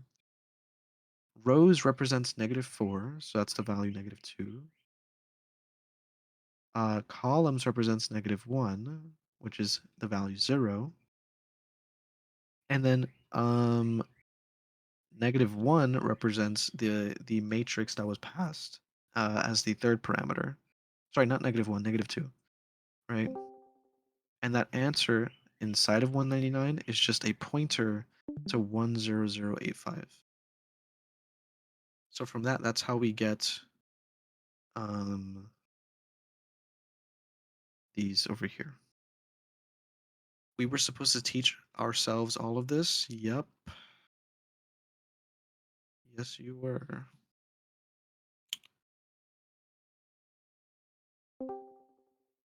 Okay. And then again for the I, we see that I is always going to be in the scope of this method, right? It's never going to be out of scope because, it's not declared in some if statement is declared as the first thing. So we can simply just go, remember I is being represented by address +1, right? So we can just go to 204 and add +1 and we get the value of I, which is 742. But now, since we have this value, we need to do some checks because we say, okay, how can it be just 742 when in this while loop, in order to break out, it needs to get to 1,000? And that tells us that, okay, that means that this code was stopped while executing the while loop. And since we were executing the while loop over here, that means we never got to J and we never got to M. And so the value of J and M is just going to be some garbage value, which the garbage value for J, for integers is always going to be 0, and the garbage value for arrays is always going to be um, a null. So here, that's why we put for J, it's 0, and MM, it's null. And that's the answers for number 5.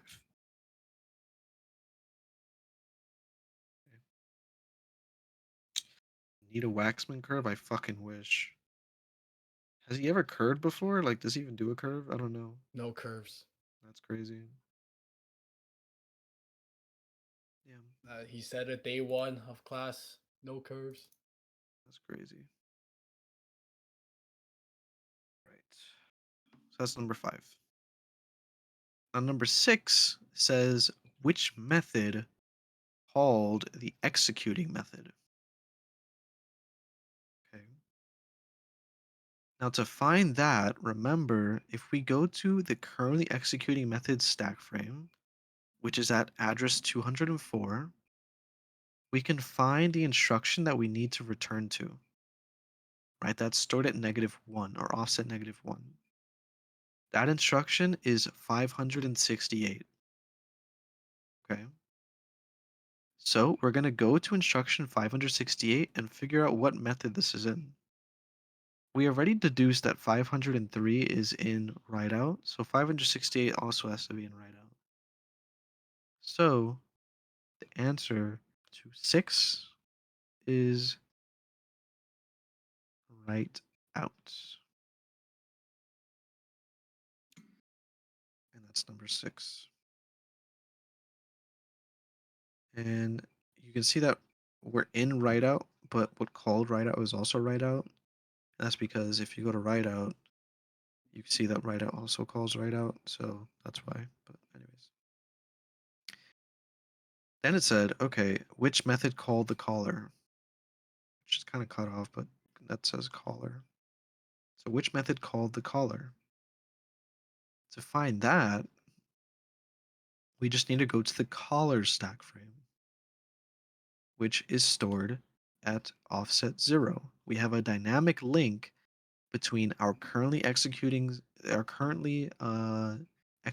method stack frame and the caller's executing current and the caller's stack frame, where the link between those two is stored at offset 0. So we go to 204, and this pointer to 196, this pointer is a pointer to the caller's stack frame. So we go to 196. Now we're inside the caller stack frame, and we need to see who called the caller. Well, the instruction we need to return to is 361. So we need to figure out what method contains instruction 361. So let's figure that out. This init stack frame here is for write out, but let's try to find 361. Let's see if there's any init stack frames along the way. I don't see any so far. Oh, here's one here. So this is the second to last method. That would mean that 361 right here, 361 is in the third to last method, right? So 1, 2, 3. So who called the caller? That would be read row. here. Read row.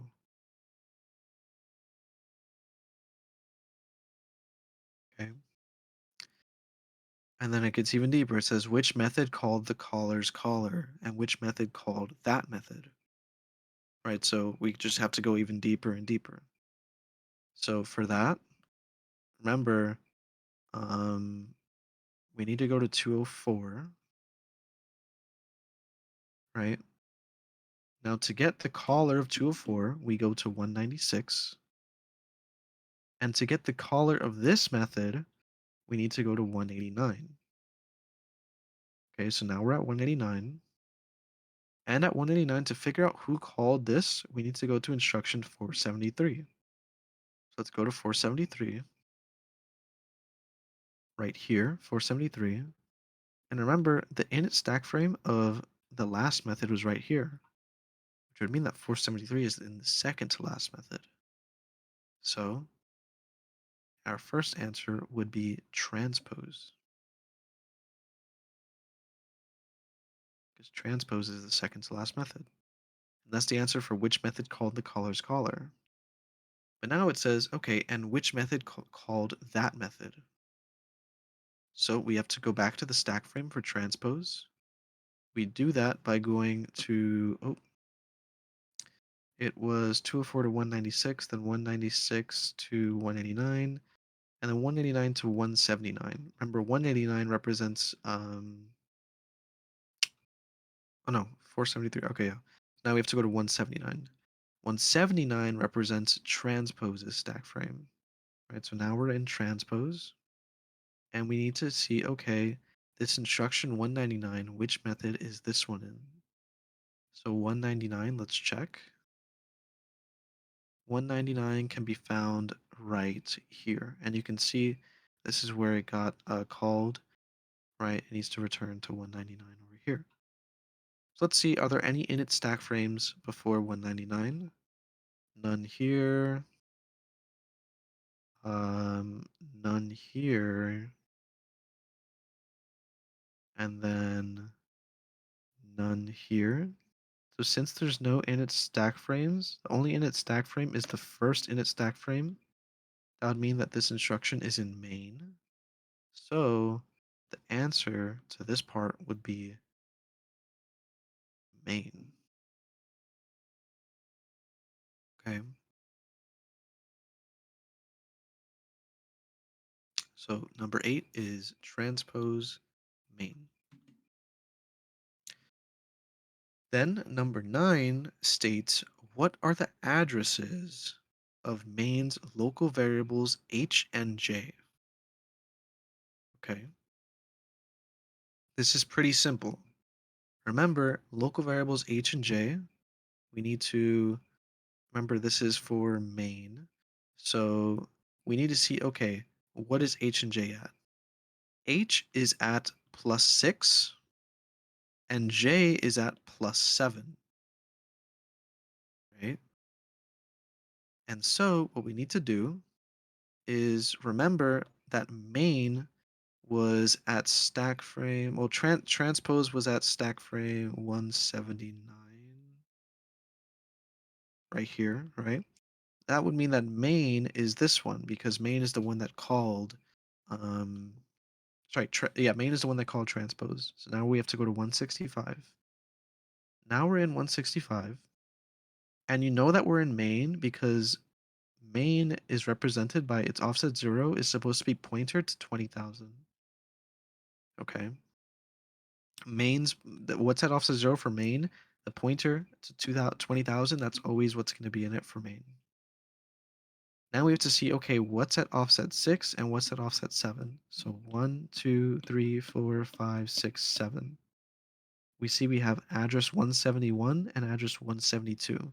And it was asking what are the addresses for these.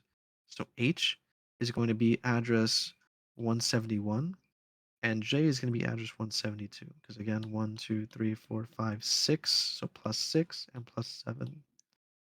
So it's going to be 171 and 172. So go over here. H is 171 and J is 172. Okay. Sorry, just give me 1 second.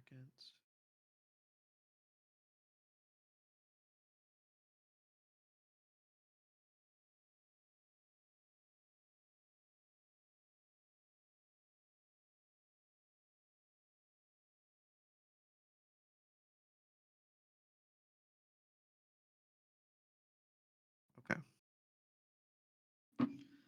Now let's go to number 10. Number 10 says, okay, what would be the code memory addresses of the next 10 instructions to be executed? Okay.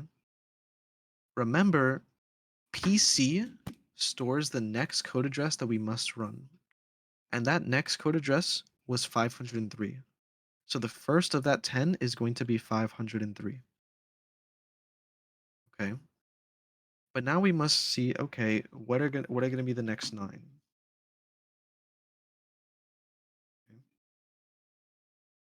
So let's go to 503. And we need to see where do we go. 1 second. So 503, 504. Now we have to determine what instruction we go to based on this jump on false. Because we can either continue to 505, 506, 507, whatever, or go to 512 and continue from there. So what we need to do is here we have the number 1000, and that's being compared to some other number. How do we find that number? Well, let's go to the expression stack. We're comparing the number 1000 with the number 742. Okay. So we say, is 742 less than 1000? 742 is less than 1000, so this is going to return true. So the value that's going to be at the top of the stack is true. Okay. So this is not going to jump, right? Because it's jump on false. So we're not going to go to 512. So the next 9 instructions are 1, 2, 3, 4, 5, 6, 7, 8, right? We're up to here. We say jump to 500. So then we get to 9, which is 500 over here. So the next 10 instructions are going to be 503 to 511. This is 9. And the 10th one is 500. So let's go over here. 503 to 511. And then also 500. And those are the next 10 instructions to be executed. Do you guys understand what I just did there for number 10? Again, this is supposing the debugging stop has not occurred. So we're just continuing the code that was being ran, right? Because before it stopped at 502. So we're just continuing it. I see someone's typing.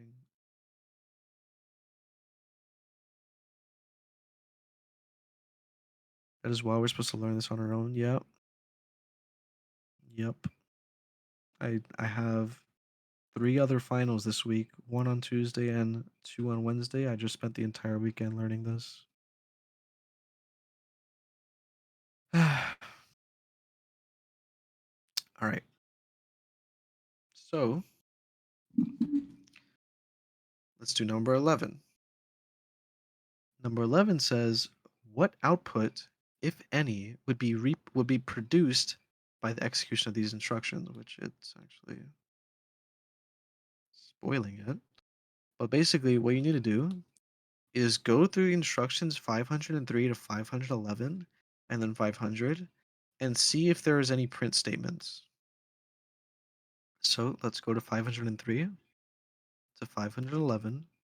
We see between 503 and 511, there's no print statements. Now let's check 500. 500, there's no print statement either. It just pushes local address 1. So there's going to be no output. And so here we're going to put none because there's no output. And then number 12 says which data memory locations, if any, would be changed in value by execution of these 10 instructions. Name the variables whose values are stored there. Right? So we just need to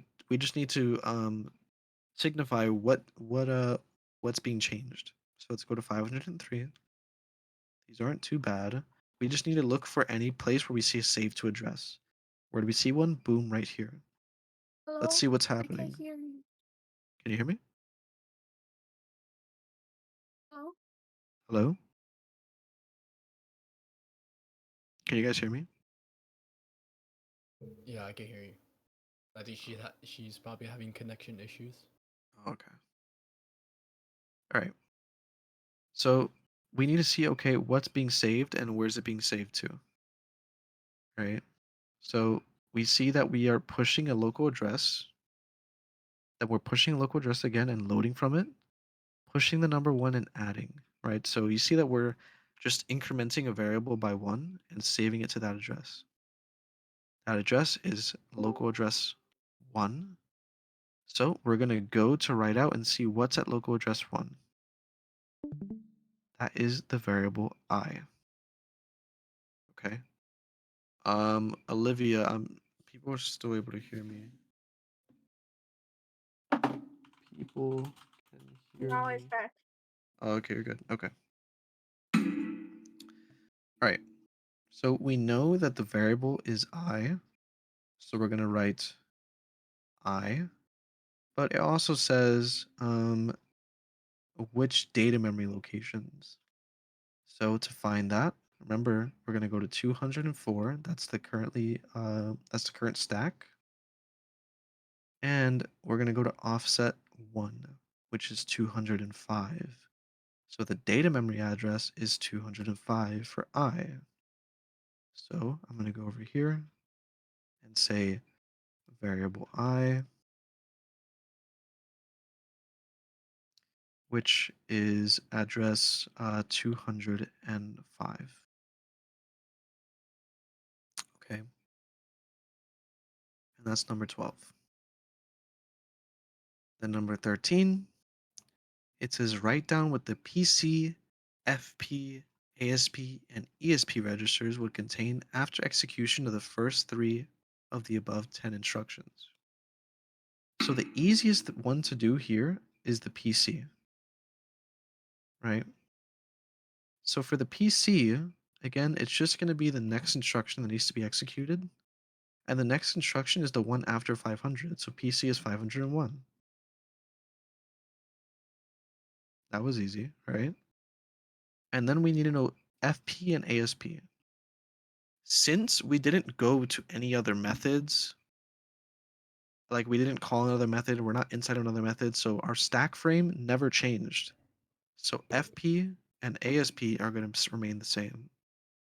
So if you remember, FP was equal to a pointer to 204, which that was signified over here.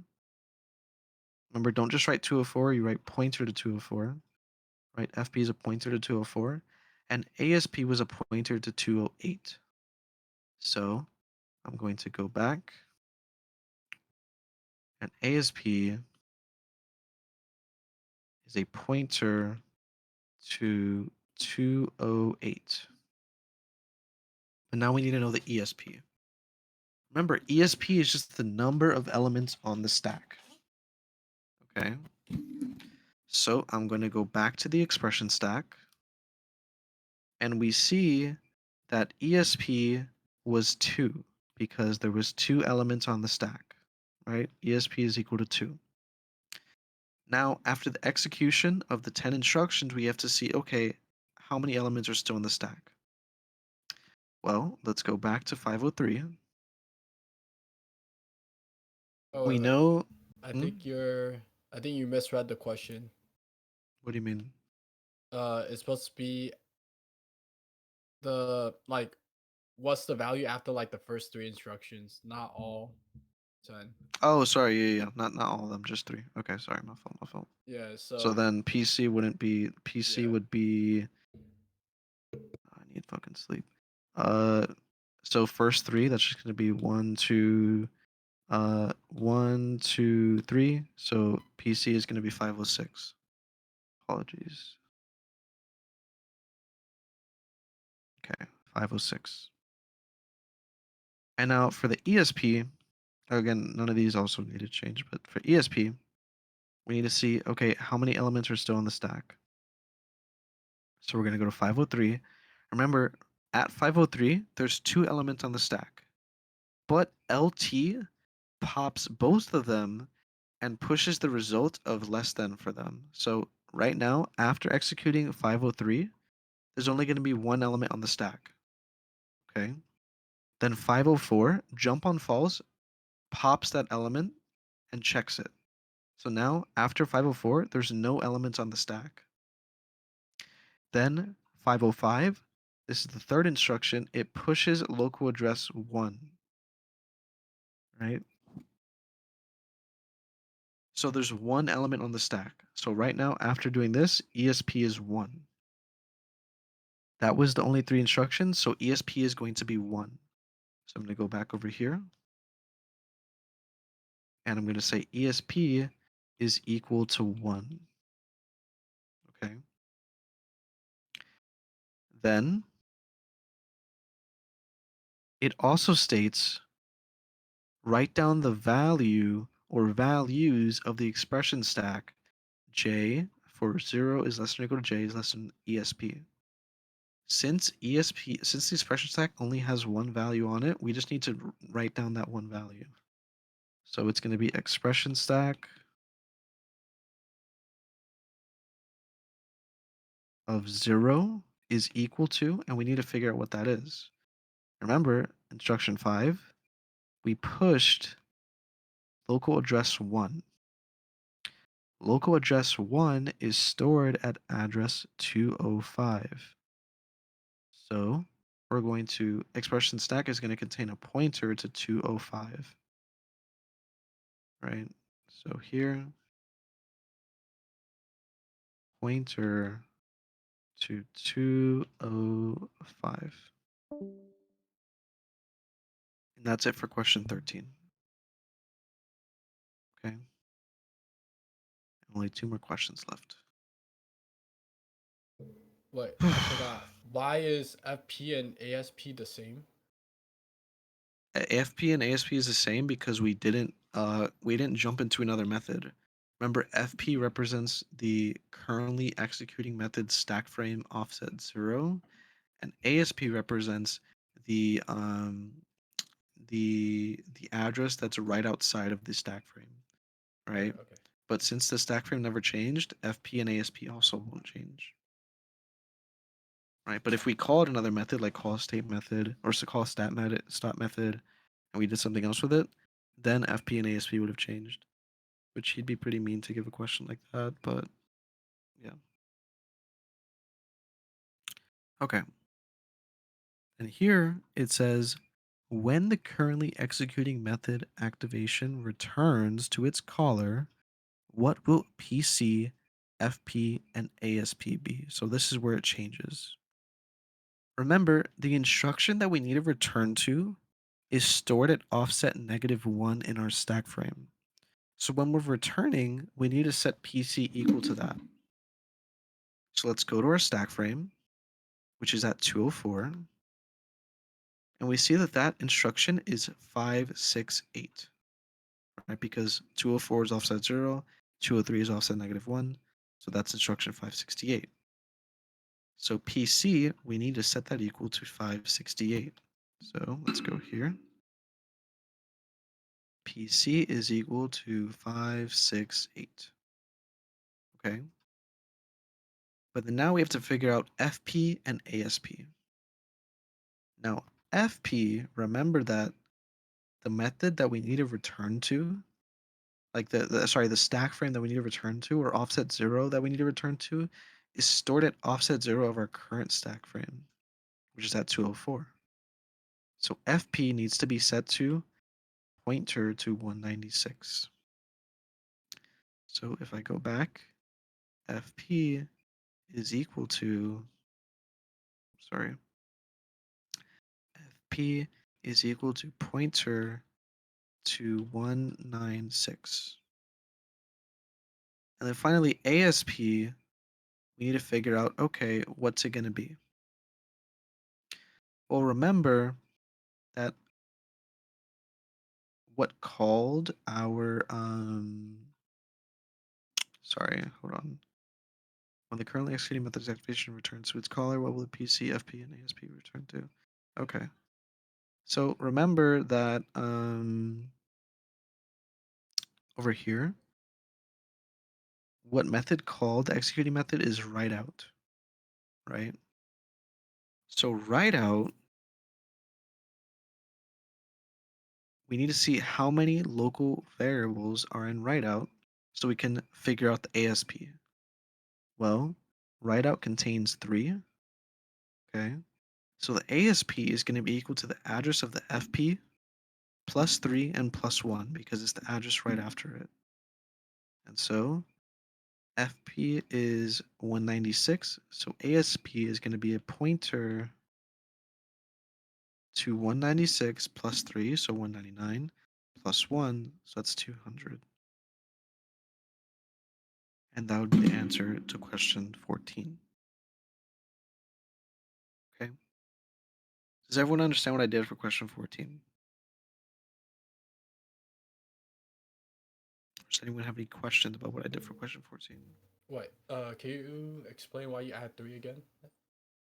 Yeah, so For the remember ASP. remember that for ASP, what it does is, let's say we have this stack frame, right?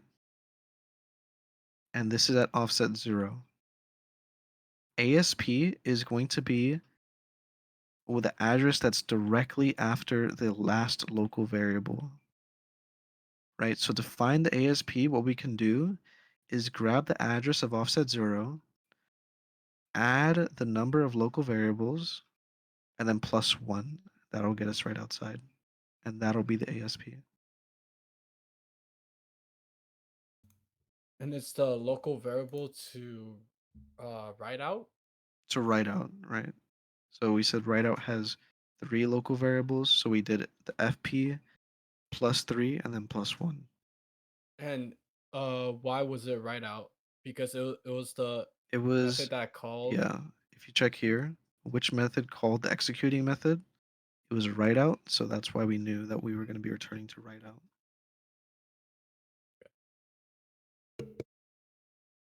All right.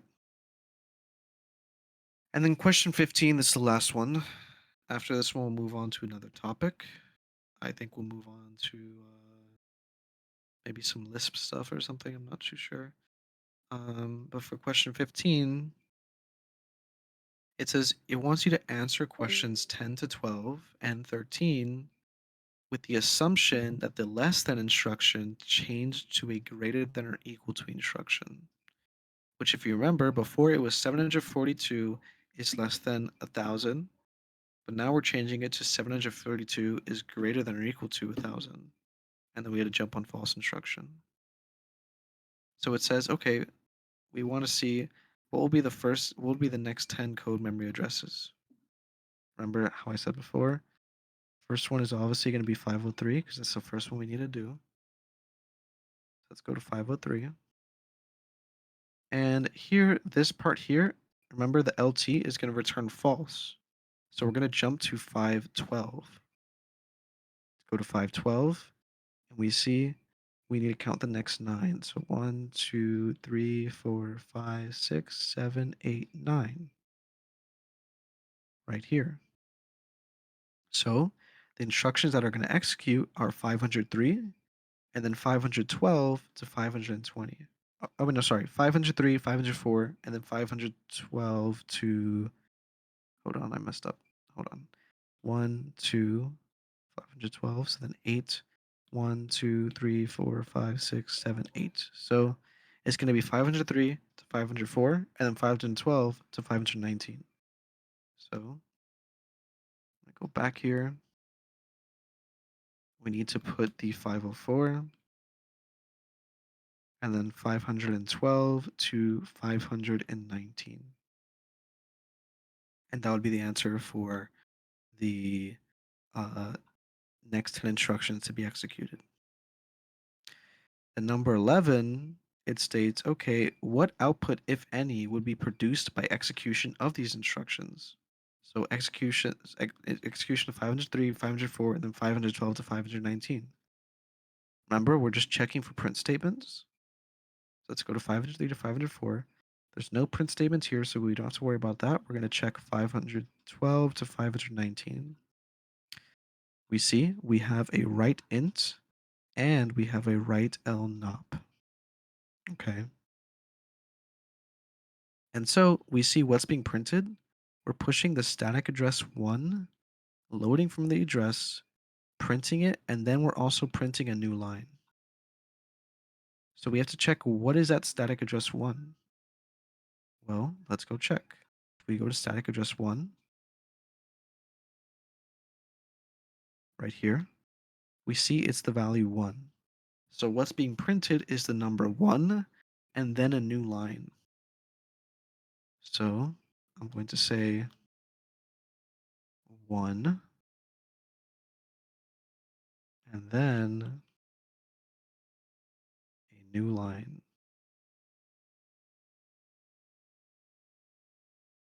Okay. And that's the answer to number 11.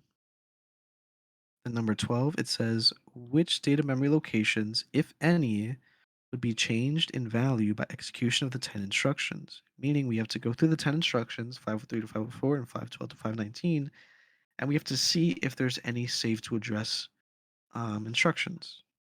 So 503 to 504, there's none. So let's go to 512 to 519, and we see that there are no save to address methods, so nothing is manipulated.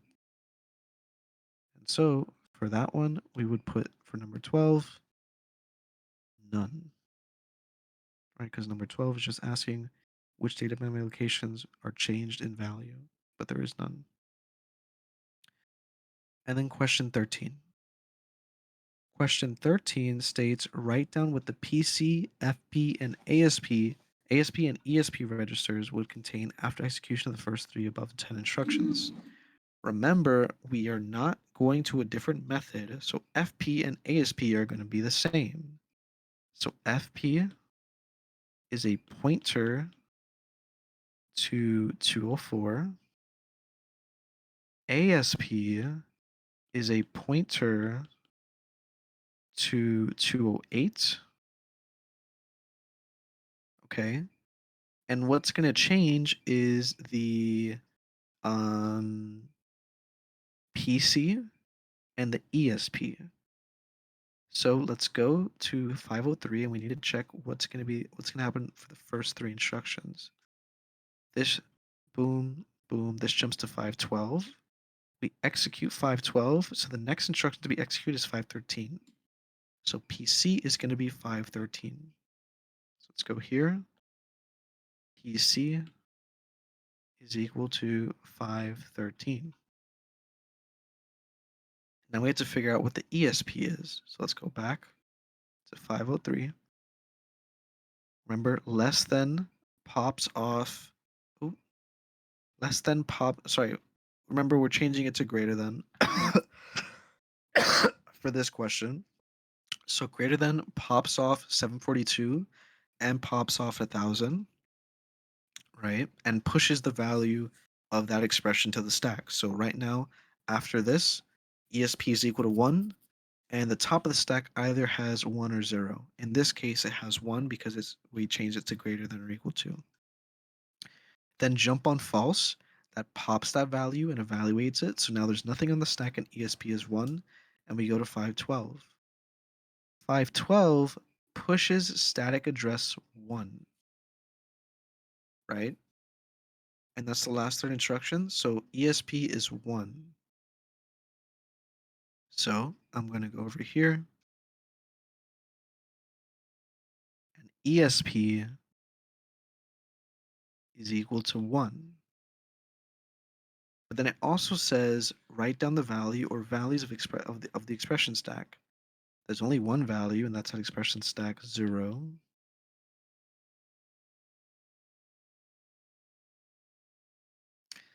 And expression stack 0 remember what was pushed was the static address 1. So that's just going to be a pointer to address 1. So what's at the top of the stack? Pointer to address 1. Remember, I'm just saying pointer to address 1 because it's a static address. So it's not like it's a local where we need to find like where it is or anything like that. We can just say pointer to address 1. Okay. Or you could just say pointer to 1, either one. And that would be the correct answer. So this is the answer from 1 to 15. Those are all the answers. It's a lot. It is a lot. But again, I don't recommend trying to memorize what you have to do for each question. I recommend like trying to just remember the theory behind it. And then from there, these become a lot easier to do. Okay. Now, probably a bit later, or actually, even if you guys want, we can do it now. We can do an actual exam question, where I think it's a lot less. We're not going to be given 15 questions. I'll say that now. It'll be like 3 from like some of these, right? It's going to be one of the. It's going to be some of these, but it's not going to be all of them, right? So if you want, we can do one of those exam questions, and then from there we can go to the next topic. Uh, So he for sure is gonna have like one, like question one. This one's for sure. And Mhm. then he does picks from 6 to 9, one of those. 6 to 9. Okay. Yeah. And yeah, so he basically group it like this. So one, and then 2 to 5 he picks one, 6 to 9 he picks one, and then he picks one out of 10 to 13, and then 14, 15. You Gotcha. like 13, 15, you're gonna like 15 is basically if you know like the ones above. But like yeah, that's how he groups it. So one for sure, probably most likely on the test. And then two to Gotcha. five, 6 to 9, and then 10 to 13. Because 14, 15 are basically the same thing. Gotcha. Okay. Yeah. So then if we want, we can bring one of those up.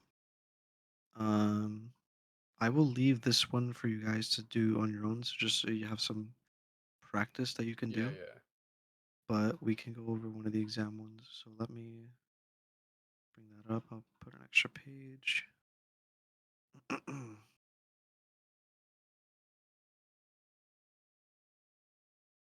And let's see if we can find one. Thing is, we might not be given everything, so we might not be able to, but let's see. Okay, this is just Lisp. Um,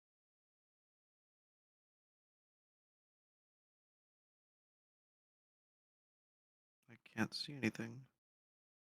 Let me open this in Safari. Okay. This one. No, this is syntax stuff, which we'll go over this as well. Oh, here's some execution. Hold on. The post execution dump on page 5 is reduced when a correctly completed version of the TinyJ program compiled with a debugging stop. Okay. The lines of the program that contain variable declarations, the init stacking instructions in the generate code are okay. Oh, okay. So answer. Okay, okay, okay. So that's going to be on one of the other pages. So let's check. Um, okay. So this is the. Oh yeah, this is what I was worried about because it gives the entire data dump, but it doesn't give the actual instructions. But oh wait, no, hold on. Okay, yeah, no, this is all we're given. Okay. So let's try to work with this. Let me save that. And then let me save this. Oh, where'd it go? Let me save this. Did someone deadass just take out their phone and take pictures on the exam? That's crazy.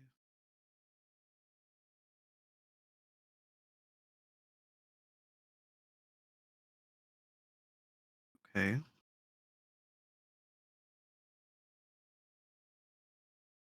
And then we need to find where page 3 is, which is right here. Okay. Wait, no. What is this? Shit. We're not given. Are we not given the thing on here? That's not good.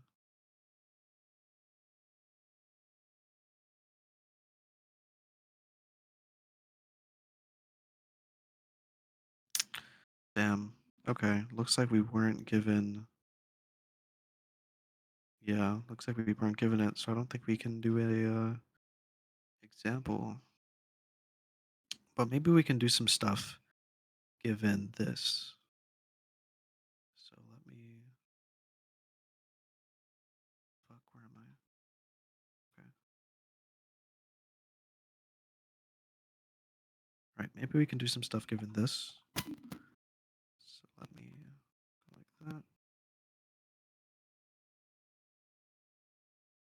Okay, and let me also bring this portion in because I think that's also relevant.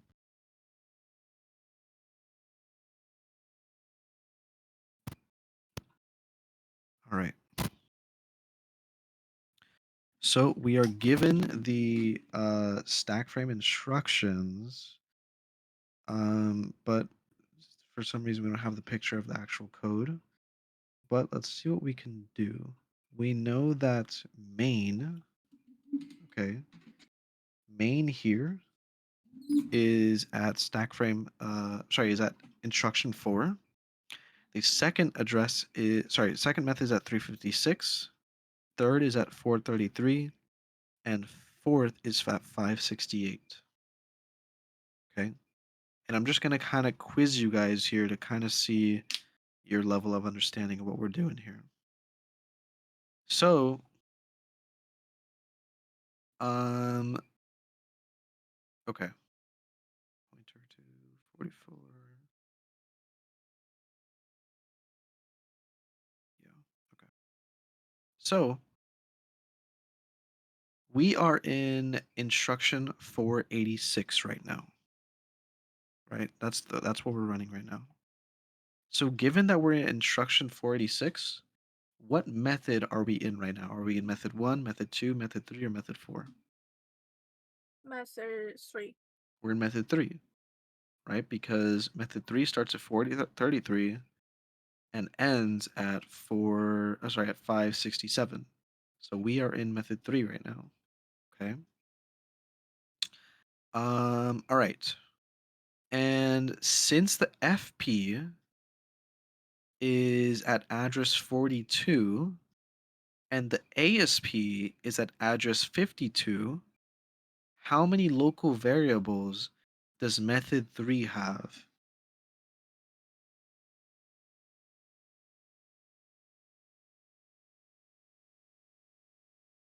Oh, wait, no, sorry. Hold on.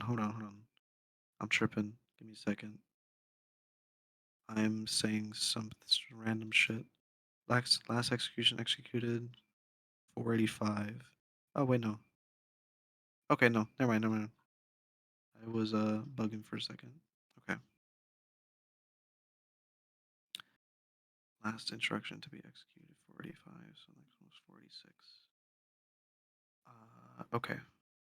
Okay, yeah, we're fine. So given this, again, since the FP is at address 44 and the ASP is at address 52, how many local variables does method 3 have? 8. You said 8 or 7? Let's see. I 44, 45, 46, 47, 48, 49, 50, 51, 52. So this is the ASP. And remember, ASP is the one is the address that's directly outside of the stack frame, meaning this is offset 0, plus 1, plus 2, plus 3, plus 4, plus 5, plus 6, plus 7. That means that there is 7 local variables. Yeah, I Okay. counted SP. Yeah. So there's 7 local variables. So 3 and F, you are correct. Okay. Let's do something else. Okay. What is the value of the first local variable of the third method? What's the value?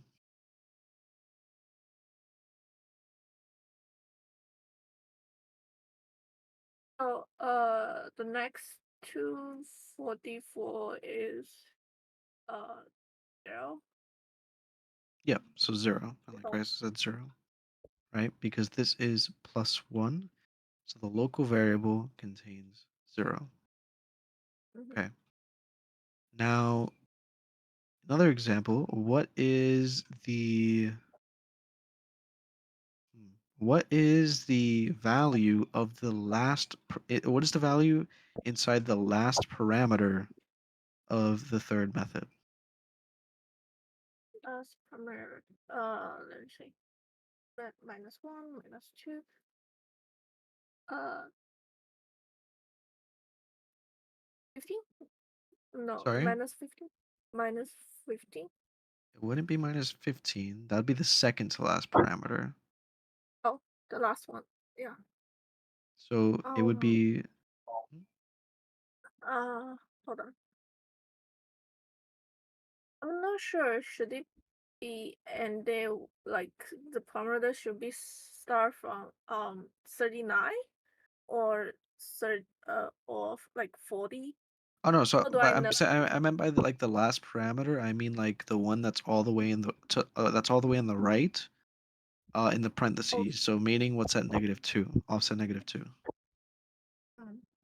So the negative 2 should be negative 37, right? Then -37, right? Because you go to 44, then back by Yeah. 2, that gives -37.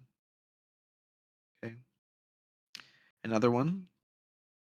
Remember the third method has been called by some other method, right? And so what is the instruction we must return to after we return from that call? What is that instruction? Uh, The wait, number of that instruction. which one was the last method?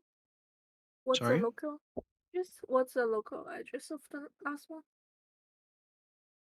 What's What's the method address? the you're talking about the question we just did before? I mean the instruction. Yeah. What's the Oh, instruction. instruction? Instruction, that would be at offset -1. Yeah, so like 3 and I've said in the chat, it'd be instruction 386, right? Because 44 is offset 0 for the method we're in, right? So we go 1 back and we get 386. So now that we have 386, meaning we have the instruction we need to return to, what is the method that called method 3? Is it method 1, method 2, method 3, or method 4? Mm, Method 2, right? Because method 2 starts at 356 and ends at 432. So 386 is in between that. So method 2 is the caller of that. Now let's see here for 44. We see, okay, we know that that is in, we know that method 2 called method 1. Sorry, method 2 called method 3. But now how can we see which method called method 2? So, you know, method 3 was called by method 2, but now how do we see which one called method 2, right? What would we do? We're at offset 0. This pointer is a pointer to the stack of method 2. So we're going to go to 33 right here.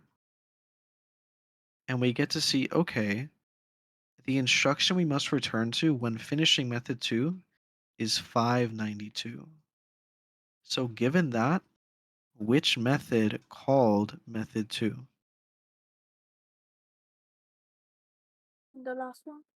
The last one, method 4, right? And then finally, let's see, okay, who called method 4? Well, remember, method 2's stack frame is at pointer 33, and then method 4's stack frame is going to be at pointer 22. Let's go to pointer 22 right here. At pointer 22, we see that the instruction we must return to is 182. So given that it's 182, which method called method 4?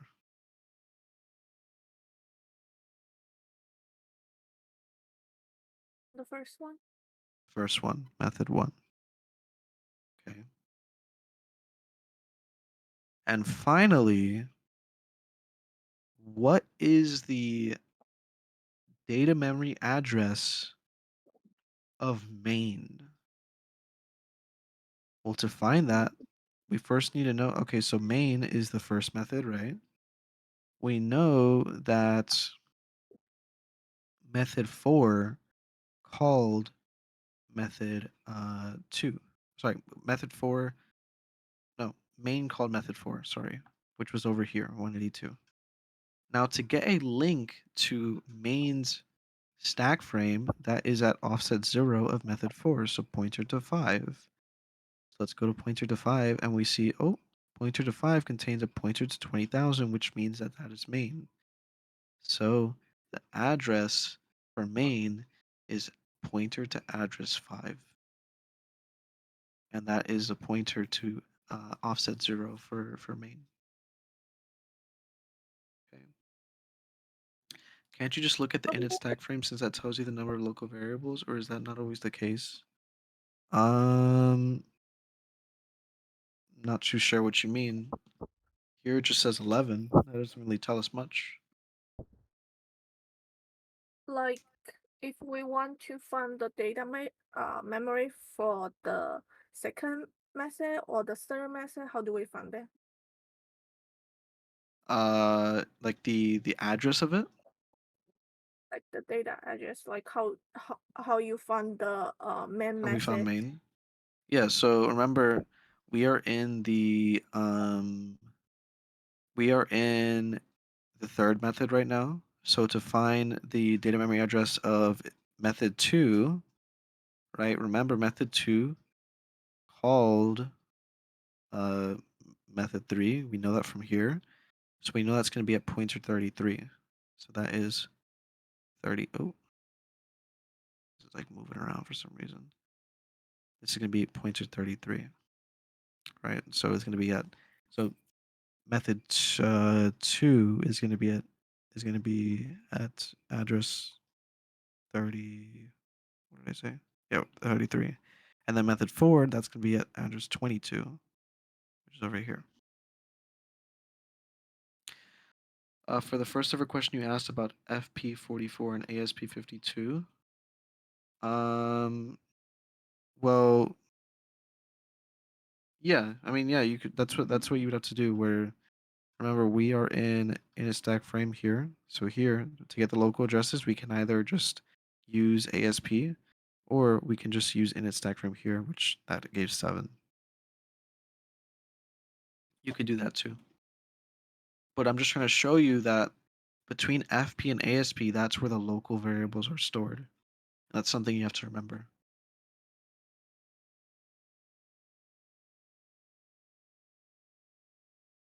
Mhm.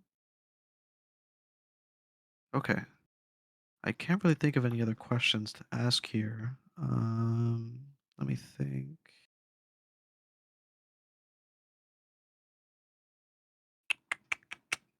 I'm not too sure what HP and HMax is, but that seems to be irrelevant. Um, yeah, I'm not too sure what else to ask here. I think that should be sufficient for like with it. Like that's like the most we can do for this because we don't have the actual code. So there's not much we can do. So I apologize for that. But all right. So does anyone have any questions about the questions I just asked you from the sheet? Why they're correct, why they're incorrect, things like that, or what they may be incorrect. No questions. All right. So that is dump, right? So far we have done